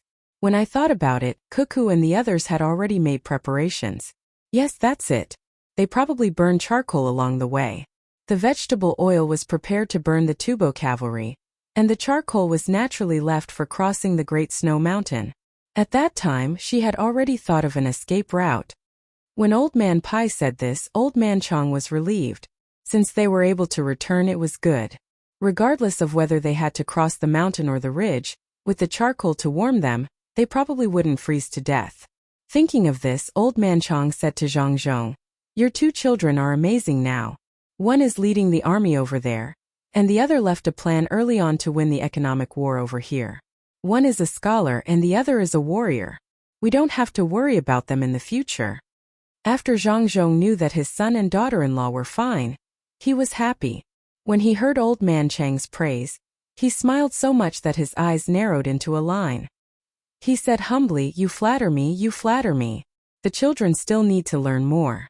They can't think so highly of themselves just because they have some ability. When they come back, I will teach them a good lesson. Here is also Xiao Bao's plan. He wants us to sell grain to Tubo. He said that in the spirit of international humanitarianism, we can't just watch the Tubo people starve to death. We have to help them and sell the excess grain to Tubo. They only need to pay a little bit of horses and livestock. Because the price of grain this year is too high, we can't ask for too low a price. Otherwise, the local people will suffer. We will sell to Tubo cheaply at 50 copper coins for a bucket of millet and 65 copper coins for a bucket of rice. This price is only slightly higher. Of course, because we have used new technology here, the price of livestock will be lower. In the past, it used to be 5 strings of coins for a horse to pull the carriage. Now it is 3 strings of coins.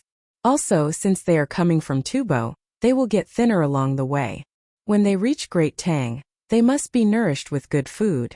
Let Tubo fork out another 500 copper coins, which is 2 strings of coins for a horse. The rest of the livestock and good horses will be sold according to this price. Zhang Zhong said modestly. He then took out the letter written by his son and read it to the 3 old men. The 3 old men didn't expect that Xiao Bao still didn't forget to scheme against Tubo at this time. The large amount of grain that they had just bought at a low price was sold at a higher price. What international humanitarianism? It was a mess of names.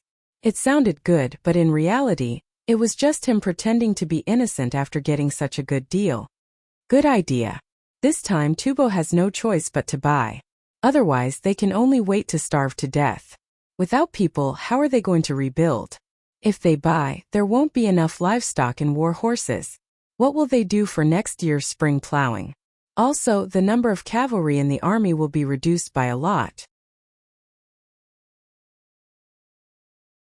Our Great Tang will gain many benefits. I estimate that Tubo won't be able to recover in 5 years. By the time they recover, our Great Tang will be stronger than before. Maybe at that time it will be the time to accept Tubo into Great Tang.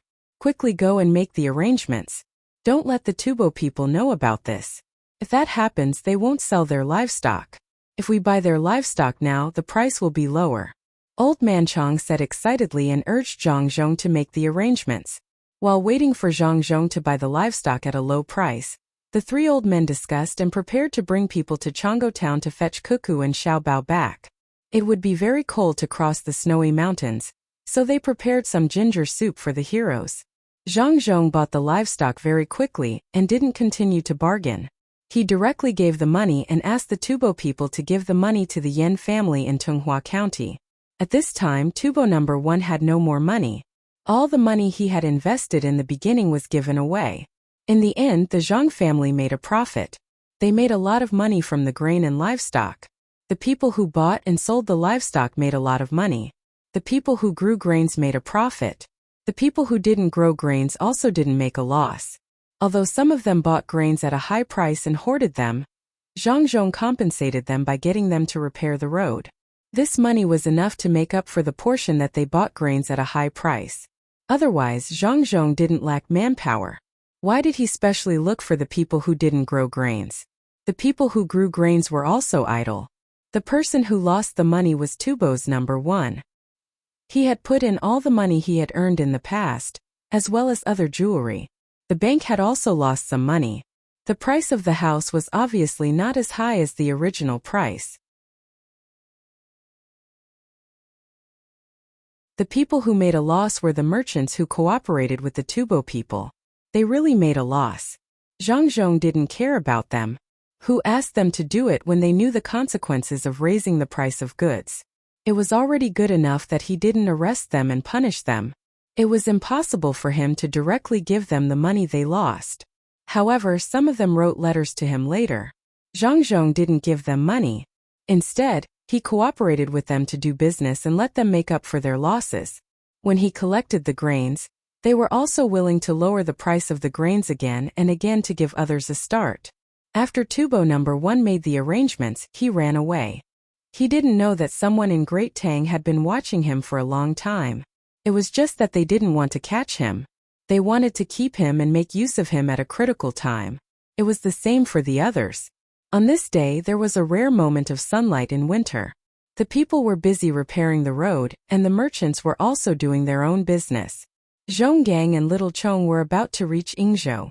They were invited by Zhongzhong to discuss a business deal. If it wasn't because they had money, where would they have money? They had already lost it. When Zhongzhong gave them their name cards, he had written it very clearly. He invited them over and didn't plan to get much investment from them because when they were merchants they didn't put all their thoughts on money. At the very least, they were still patriotic when it came to selecting seeds. With this patriotic heart of theirs, they would be given a chance. Little Chong, does Lord Zhang really know everything? So he already knew about this matter but didn't say anything. I thought he knew. Zhonggang, who was sitting in the carriage, was so happy that he couldn't sit still when he realized that there would be a good business deal in Yingzhou with the Zhang family. He hated that he couldn't grow a pair of wings and fly to this place as soon as possible. Little Chong was also happy. He said to Zhonggang, "De Gang, now you know how powerful the Zhang family is, right? They know everything but they don't say anything. They'll make trouble for whoever participates in it. Right now I want to go there and have a fight with Bai Xin. I want to learn from her." She'll like you? You haven't even entered the top ranking. She's ranked 10th. How can she be willing to play with you? She'll be bullying you. Zhonggang poured cold water on Little Chong.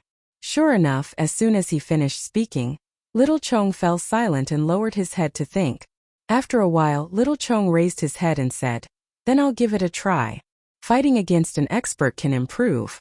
Even if I have to pay a little more to have her fight with me, I'm willing." While the two of them were talking, a large number of people came from the main road in the west. The line was very long, and the people at the front were all on horseback. Their carriages immediately stopped to make way for them. The driver stood respectfully under the carriage and looked at the approaching line. He was so excited that his face turned red. When the person at the front of the line came close to him, he knelt down in front of the tattered flag that was fluttering in the wind. The driver's action stunned Little Chong and Zhonggang, who had just gotten off the carriage. When they looked at the flag and recognized the pattern on it, the two of them also became excited. On the tattered flag was a cute rice sprout.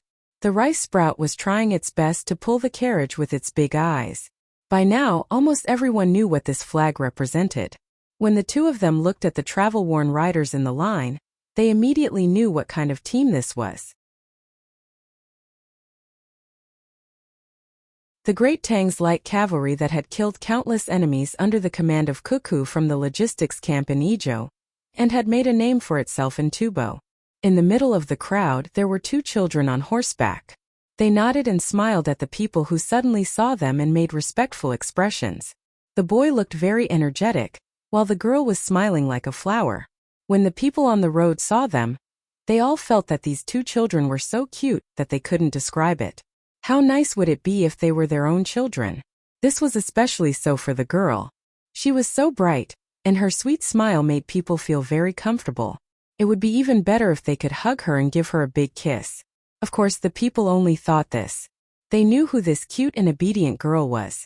Although the imperial court had already released news that there was an expert behind Cuckoo, many people still didn't believe it, especially after people gradually understood the situation behind this economic war. The people believed that it wasn't a big deal for the Zhang family to have an expert. It was this cute girl who led an army to kill the Tubo army that had less than 10,000 people and made them run away, not daring to fight. It was this girl who made the Tubo army use countless soldiers to encircle and annihilate them. It was this girl who used blood to question whether the Tubo army dared or not. Now that the girl had returned home, her smile was so beautiful. Where was the bloodiness of the battlefield? It was all because the Tubo people were too evil. Otherwise, how could such a good girl kill so many people? Yes, that's right, that's it. What demon? She suddenly became ignorant and didn't know how to name herself. She was clearly a fairy. The coachman who knelt down shouted at Wang Wan with tears streaming down his face, "Cuckoo, you're finally back. My wife and I have been worried about you. We were afraid that you would be blocked by people. It's good that you're back."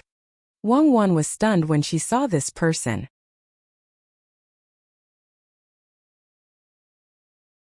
This person's reaction was too intense. Did he have to kneel down? Cuckoo, you might not know, but among the people who died in Shuzhou's Wangjiang, I was the only one. and my sister-in-law's family was washed away by the water. I didn't have the ability to fight against the Tubo people, but you did. You avenged them, so you are my family's benefactor. I thank you. If you didn't lead the troops to kill them, when would I be able to avenge my brother's family? You killed them well. You asked a good question. I've decided. In the future, the Zhang family and the Wang family will sit in my carriage. I don't want a single cent. I'll kowtow to you. As the coachman spoke, he really used his head to kowtow to the ground. The surrounding commoners, as well as Wang Wan and the others, understood. So that was the case. Wang Wan was also filled with emotions. She got off the horse and helped the coachman up. She said solemnly, "They harmed me, so I slaughtered their entire village. I haven't killed enough. When there's a chance in the future, I will continue to kill. This time I'm tired from killing, so I came back to rest. When the imperial court really mobilizes troops against the Tubo people, I will lead the troops out." When the cavalrymen heard Wang Wan's words, they also shouted, "Kill, kill." The moment the cavalrymen shouted, they immediately gave off a different feeling. This was a person who had truly returned from the battlefield. There was a faint smell of blood on their bodies. That kind of gaze made people not dare to look straight at them. Old Man Pai and the other two were also among the troops. They finally brought the people back. More than 15,000 soldiers had successfully crossed over the snowy mountain. Although more than 100 of them had fainted, they were still carried back. Along the way, there were charcoal fires to keep them warm and no one froze to death. At the beginning, the three old men hugged and kissed the two little fellows who had made great contributions. Speaking of which, it was strange. The two little fellows who had frightened the Tubo people to such an extent seemed to have changed into another person when they returned to the Great Tang. They were completely unlike the other soldiers who had yet to recover from the battle. They did not know how the two little fellows did it, but the more they acted like this, the cuter they looked. When they thought about it carefully, they felt a chill from inside out. This showed that when the two little fellows killed the Tubo people until their corpses were piled up like mountains and rivers of blood flowed like rivers, they did not treat the Tubo people as people at all. After all, those were human lives that were taken one after another. Just thinking about how tragic it was when they killed the Tubo people made them feel terrified. Could the little fellows be so cold-blooded? However, after Cuckoo said this, the three old men relaxed. Cuckoo was right. One should treat the enemy as cold as ice and treat one's own people as warm as fire. After she said this, she and Xiaobao also did the same. Along the way, she even cooked a few meals for Old Man Pai and the other two. She also sensibly told the three old men about the things that happened at the front line like a family member. This made Old Man Pai and the other two old men unable to associate the two little fellows with the people who fought in Tubo some time ago. They were clearly their own grandson and granddaughter. Look at how good they were. When they smiled, they had two dimples. At this time, Zhang Zhong also hurried over. He had long wanted to personally welcome them, but there were still many things that he needed to do here. He could only endure it and persuade his family to stay. If they were to get sick while rushing over, that would not be good. Under the blessing gazes of the people, Zhang Zhong came in front of Zhang Xiaobao and Wang Wan. He hugged the two children and kissed them left and right. However, he could not say a single word. Tears welled up in his eyes and he tried his best to not let them fall. "Father, did you kill the Tubo people? How much money did you cheat? It must be a lot. Now we can eat and drink to our heart's content." Zhang Xiaobao also enjoyed his father's care and said to his father, "What do you mean by how much money did you cheat? We did honest business and earned a lot. Cuckoo brought people over there to burn a lot of food. I reckon that most of it is still behind. Next time you are not allowed to run away for many days without giving me any news. Xiao Bei and the others are talking about you too every day. They even broke boats and stuck maple leaves on them. If you two don't come back, they will get sick. They won't be able to play every day and won't eat much." When Zhang Zhong heard his son's words, a smile appeared on his face. He said a few words to his son and daughter-in-law. Only then did he stand up and walk forward while holding one in each hand. The cavalry behind her also dismounted, leading their horses and following behind. At the very back were the 10,000 elite soldiers. They had only fought a single battle, and had defeated a portion of the Tubo troops. While they were feeling happy, They were even more convinced of the female general, Wan Wan. They were also very respectful towards the light cavalry, and following behind, they did not even dare to think about their status as elite soldiers. The cavalry had killed countless people. Even if it was not enough at the beginning, after this battle, they were no longer ordinary soldiers. The blood on their bodies and the injuries they suffered said everything. The troops slowly walked forward. The commoners who saw them retreated to the side of the road. No one made a sound. They just looked at the heroes in their hearts.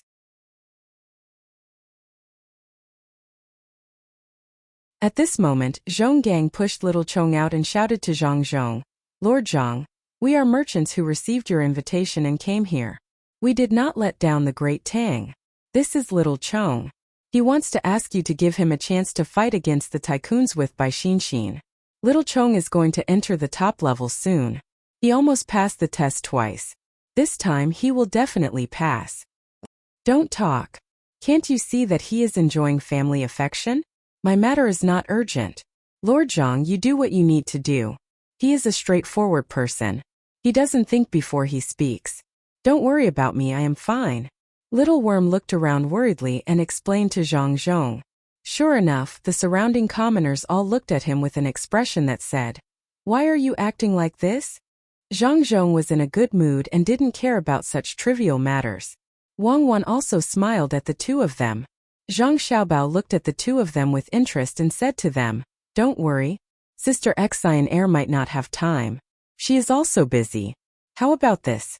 When you reach Yingzhou, I will play with you. How about it? As long as you can last 6 hours against me, I will allow you to enter the top-level game." You? You can't. You are just a child. It is better for Xin to come. She is strong, Zhonggang said very directly. How about this, when you win against me, I'll help you talk to Sister Xianer. When the time comes, she will definitely agree. How about it? Zhang Xiaobao asked again. "Okay, you said it. I will agree on little Chong's behalf. You must be careful. Don't get angry when you lose." Zhonggang immediately agreed and glanced at little Chong. His meaning was for little Chong to work hard and beat the young master of the Zhang family first so that he could compete with Bai Xin. Little Chong did not look at Zhonggang at all, but stared at Zhang Xiaobao. He suddenly felt that there was something wrong with the expression in this child's eyes. It was like a master speaking to a new disciple, very magnanimous and confident, as if he was going to test his disciple. At this time, Old Man Pai and the other two walked over. Old Man Pai looked at little Chong and said with a kind smile, "Not bad, you did not betray great Tang. We should give you a chance. You must cherish it. As long as you can hold on under Xiao Bao's attacks, you will definitely enter the top level. Don't be fooled by Xiao Bao's 6 hours. Under that kind of speed, if you can hold on for 2 hours, you will be qualified to enter the top level. If you can really hold on for 6 hours, there will be a place for you in the top 10. Ah, you are? You're telling the truth? He's that good? I know who you are, no wonder you look so familiar. You are Sir Bai, and I have your portrait. Could he be more powerful than your granddaughter?" Zhonggang said quickly. Old Man Pai shook his head and left with a smile. Old Man Yao also said to little Chong, "Work hard. You must cherish this opportunity. Don't look down on anyone or else you will regret it. You will understand after the competition." "Not bad, young man." Old Man Chong patted little Chong's shoulder and left after giving him a word of praise. The trio's words stunned Zhonggang, and at the same time stunned Xiao Chong. Watching the procession gradually disappear into the distance, Xiao Chong thought for a moment and then muttered softly, "Could it be that this little young master of the Zhang family is even more powerful than Bai Xin? Hold on for 6 hours. I am someone who is about to enter the top level. Even young Master Song can't defeat me in 6 hours, right? Could it be? Could it be? No, this is definitely impossible. I don't believe it." "Little Chong, what are you saying? Why don't you believe it?" Zhonggang nudged little Chong and asked. "I don't believe that I can't hold on for more than 6 hours under his hands. Unless he is, what is he? Why are you so slow?" Zhonggang urged. "Unless he is the commander of the economic war with Tubo this time. Only that person has such ability. That last chain of attacks could be said to be earth-shattering. Little Chang's voice was trembling. However, he definitely did not believe that this young master was that person. Even if he was beaten to death, he would not believe it.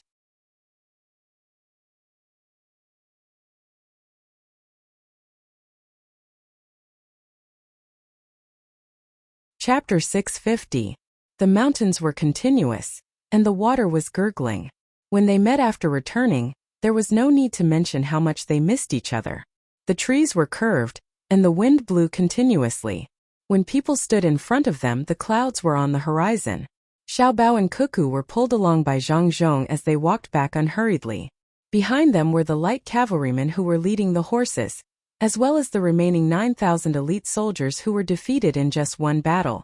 The originally busy commoners weren't in a hurry to do their own things. They also followed at the back of the group, hoping that they could do something to help. They all knew that they didn't have to worry about Tubo invading the border. At least within 3 years, Tubo wouldn't be able to recover. This time they were crippled. It wasn't that they lost a lot of soldiers but that their morale was destroyed. After traveling for 2 hours, they arrived at the mountain entrance to Wing Province Prefecture. What entered Zhang Xiaobao and Wang Wan's eyes was a paved road. The middle of the road was paved with stones, and the 2 sides were complemented by cement. The cement road was for pedestrians to walk on, and the middle was for horses to run on. There happened to be a group of merchants in front of them. There were also many commoners helping to transport the goods. Just now, there were already people who took the small path to deliver the news in advance. Each and every one of them stood in place, not daring to block the way, so as not to delay the hero's return home. If the dozens of big merchants here were to join forces, they could once again shake up Jianan Province's stable economic environment like the Tubo people. However, none of them appeared to be complacent. Even their voices were very soft. This time it wasn't because of Zhang family and Wang family's financial resources. It was all because of Cuckoo, the great general who had fought in Tubo for thousands of miles without a single defeat. For the sake of the commoners, she had slaughtered countless Tubo soldiers. It would be a lie to say that they weren't afraid. If by any chance someone blocked her path, the little child's temper flared up. Who would care about who you were? Perhaps she would flip over and get on the horse, letting you personally experience the power of the cavalry's charge. However, when Zhang Zhong held his son and daughter-in-law in each hand and walked over, many of the merchants rubbed their eyes. Could the little girl who was skipping and jumping as she walked be the demoness who killed Tubo, who had 4 times the military strength of the Tubo people, and didn't dare to move lightly? She didn't look like it. She didn't look like it at all. She was clearly a carefree little girl next door. If it wasn't for the tattered flag fluttering behind her back, who would have thought that this girl would still have a smile on her face when she killed? As Wang Wan approached, the merchants tacitly took a step back to show their modesty. When Cuckoo nodded and smiled, the merchants also responded with what they thought was the most sincere smile. They were worried that if their expressions were wrong, they would be killed on the spot by the light cavalry behind them. There was no need to doubt whether they dared to do so. The soldiers who had returned covered in blood, and had yet to fully adapt to the situation, only had the dignity of a general in their hearts. They did not care about anything else. Axes, pickaxes, I'll unload the goods from the truck. You guys load them up and help me share the load. Quick. A person in the crowd who was pedaling a tricycle said to the 2 people next to him. He began to dump the goods. The tricycle was designed with the function of flipping. With a press and a tilt, all the goods on the tricycle were dumped onto the ground. Ho, you want to pay for it? The goods are spoiled, the owner should take action. Fu Tu complained as he hurried over to reload the goods. Fine, I'll pay for it. I'm going to pull a big hero home. As long as I can pull him, I'll pay for it. Ho pushed the tricycle forward. A merchant who hired them to carry the goods saw Ho dumping the goods and his expression changed. He wanted to flare up but held it in. He did not dare to cause trouble at this time. When he heard Ho's undisguised words and saw Ho rushing forward, the merchant's expression changed again. He smiled and said softly to Axe and Pickaxes who were worried for Ho, it's fine, it's fine. It's just some goods. It's fine to throw them all away. Ho can't pull anyone, but I won't say anything. If he pulls anyone, I'll personally treat you to a drink. This is a good thing, a good thing. Axe and pickaxe were stunned. Since when did the most unreasonable Chang Dongjia become so easy to talk to? Did the sun rise from the west? Only Boss Chung knew in his heart that Ho's reasoning was too good. Regardless of whether he managed to pull anyone, he could not find trouble with him. Otherwise, if word got out that he dealt with a person who wanted to pull a big hero and the big hero did not care, others would drown him with saliva. Even if he was not wrong to ask for compensation, no one would reason with him. Everyone was shocked by Shou Tu's sudden charge. The people from the protection team immediately surrounded Zhang Zhong and the other two. The 200 or so cavalrymen behind them saw the situation and in the blink of an eye, they drew their bows and knocked their arrows. The arrows were as cold as ice and the bows were bent like a full moon. Their speed was fast and their movements were synchronized. Zhang Xiaobao looked at the people's eyes and nodded to Wang Wan and Wei Wei. Wang Wan waved her hand, and the people from the protection team turned around and made way. The cavalrymen behind them kept their arrows and bows in an orderly manner.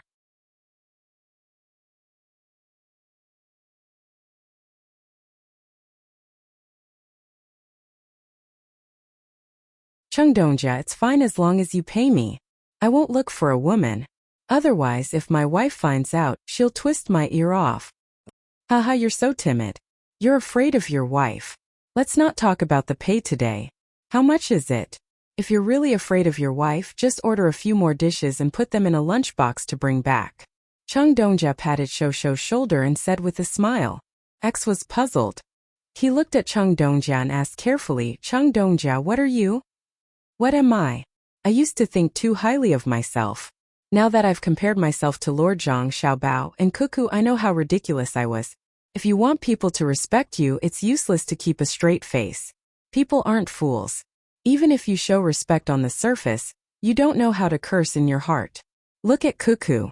Even if she takes a tricycle, who dares to look down on her? Everyone knows what's going on. Besides, we'll be working with her family in the future. We have to learn from her. When the weather gets cold, we'll look for you to work and give you extra pay. What's this called? Yes, it's said that Lord Zhang hung a piece of calligraphy in his study. It says, great love is silent. When Chang Dongjia saw the scene just now, he suddenly understood many things. He said a few words to Axe and Ho. With his hands behind his back, he walked in front of them. He looked 10 years younger. When it was almost evening, Ho finally brought Zhang Zhong and the other two to the prefectural city. Although he was sweating profusely, he still had a lot of energy.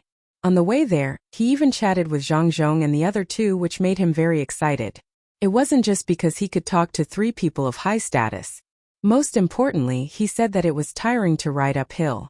Hero Cuckoo seriously promised that she would immediately come up with new technology to change the current tricycle's speed. She said something about using a large gear to drive a small gear on flat ground and a small gear to drive a large gear on difficult terrain.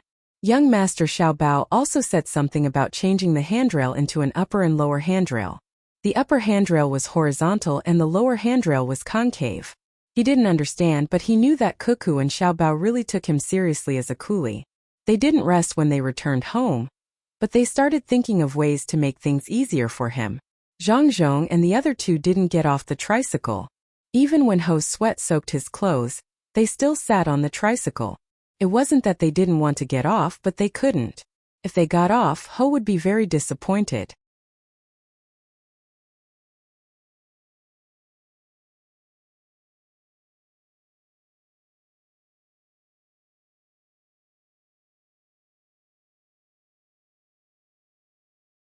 Can't I tie them up and use a few horses to carry them? 2 of them even froze to death on the snowy mountains. I'll cook them later and give them to Xiao Bei and the others. Zhang Xiaobao also echoed from the side. Isn't that right? It's just dealing with tubo. There's no need to be so serious. I'll cook the camel humps tomorrow. Everyone try it. That's right. Try it. Xiao Bei didn't know what it was like to bring a burden like camels to war. He also chimed in. Zhang Zhong watched from the side and thought that Xiao Bei and the others weren't worried about their brother and sister in vain. These 2 kids were too bold. It seemed that they dared to do anything and could do anything. Just to bring back something fun for Xiao Bei and the others, they actually took such a big risk and really faced the Tubo army.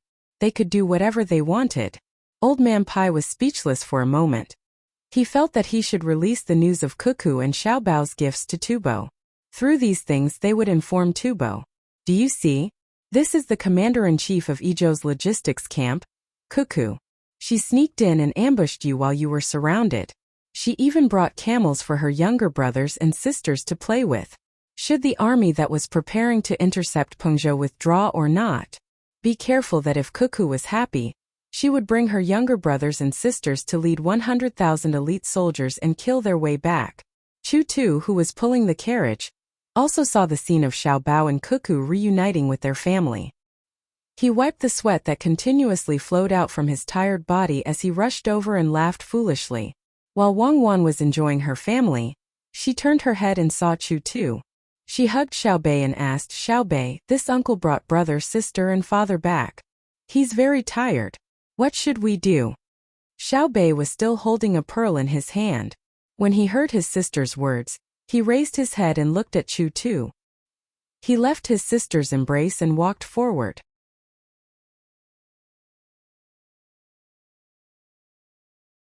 He raised the pearl with both hands and said to Chu Tu, Thank you, uncle. Xiaobei will give you this pearl. Chu Tu didn't expect such a young child to be so sensible. He wanted to take the pearl, but he knew how precious it was. He wanted to refuse, but he couldn't face Xiaobei's expectant gaze. He sweated even faster and said nervously, I don't want money. I'm willing to pull. In the future, as long as Little Master and Little Miss want to sit in my carriage, I'll pull. Take it. This isn't money. It's Xiaobei's gratitude and blessing. In the future, if you encounter a problem that you can't solve, take this pearl out. Old Man Chong was more direct. He lifted Xiaobei up and let Chu Tu take the pearl. When Ho Tu obediently took the pearl, he still didn't fully understand the value of the pearl. Xiaobei was the youngest princess of the two families. How could the blessing she gave be treated lightly? The meaning behind it was too great. Not to mention ordinary people, even if they disturbed the emperor under impossible circumstances and offered him the pearl, Li Longji would still have to give face to the Zhang and Wang families after knowing the meaning behind the pearl. Zhang family and Wang family had contributed a lot to the Tang Empire. In the future, when Xiaobao and Cuckoo grew up, they would make good use of the pearl. Of course, even if Chu Tu offended someone in the future, the other party wouldn't care who gave him the pearl. Chu Tu could use the pearl to make a deal with Zhang family and Wang family. As long as he didn't rebel, even if he committed a crime of beheading, they could protect him.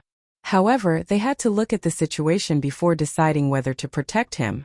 Wang Wan didn't believe that an honest person like Chu Tu would take the initiative to offend others. In order to build a better reputation for the two families, she asked Xiaobei to send the pearl.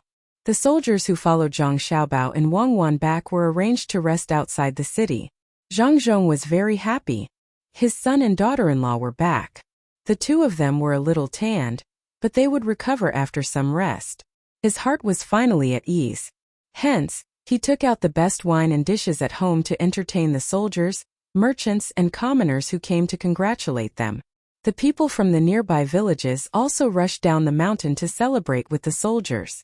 At the same time, they wanted to see how the warriors who fought in Tubo looked like and ask about the specific situation. Zhang Xiaobao and Wang Wan chatted with their families for a while before finding a place to sleep. They were tired. Not only did they have to follow the troops to battle, but they also had to be responsible for formulating battle plans. They had to be firm. Xiaobei and the rest of the children didn't know how to have their own house, and they didn't join in the fun. They gathered outside their brother and sister's house and got someone to wake them up to sleep. They were afraid that when they woke up, their brother and sister were gone. What should they do? They were still waiting to hear the story. Old Man Pai and the other two were also happy. They returned to their courtyard and started writing letters to be sent to the capital. Xiaobao and Cuckoo were back. Of course, they had to report the good news and give the imperial court some time to react. When the time came, they would be rewarded. They couldn't treat it as if nothing had happened, right? 3 days later, during the morning court session in the capital, Li Longji and the officials discussed one matter after another. Just as they were discussing the most important matter, the letter arrived. Li Longji attached great importance to the matter they were discussing. If they were to discuss the topic, It would be whether it was better to expand through military force or through commercial means when obtaining overseas resources.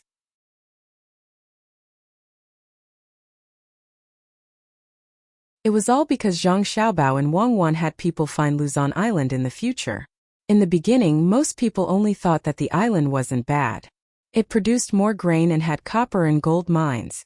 However, as the merchants obtained more and more benefits from the island, they couldn't ignore it even if they didn't want to. In terms of enjoyment, the merchants brought back many good local specialties and made a huge profit. They were already selling them to the capital. In terms of the people's livelihood, the land there was not bad. The grain yield was high, and the crops could be harvested 3 times a year. In addition, the area was rich in resources, so even more people were tempted.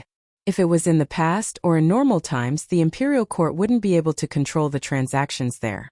However, the ones who had the most say over there were the people from the Zhang family and Wang family. The Zhang family and Wang family were good.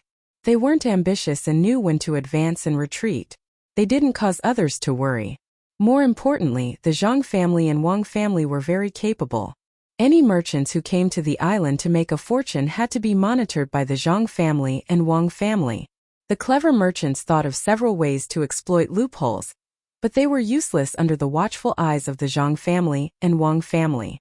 The officials couldn't help but admit that the Zhang family and Wang family were ancestors in this aspect. Although it seemed like a good method, it was embarrassing to use it on the Zhang family and Wang family. However, some time ago, news came back saying that as the natives came into contact more and more, they actually discovered many hostile tribes. This had to be dealt with. Thus, whether to solve this through military force or normal commercial means became a hot topic in the imperial court. In the end, everyone said that they were right and everyone argued that they were right.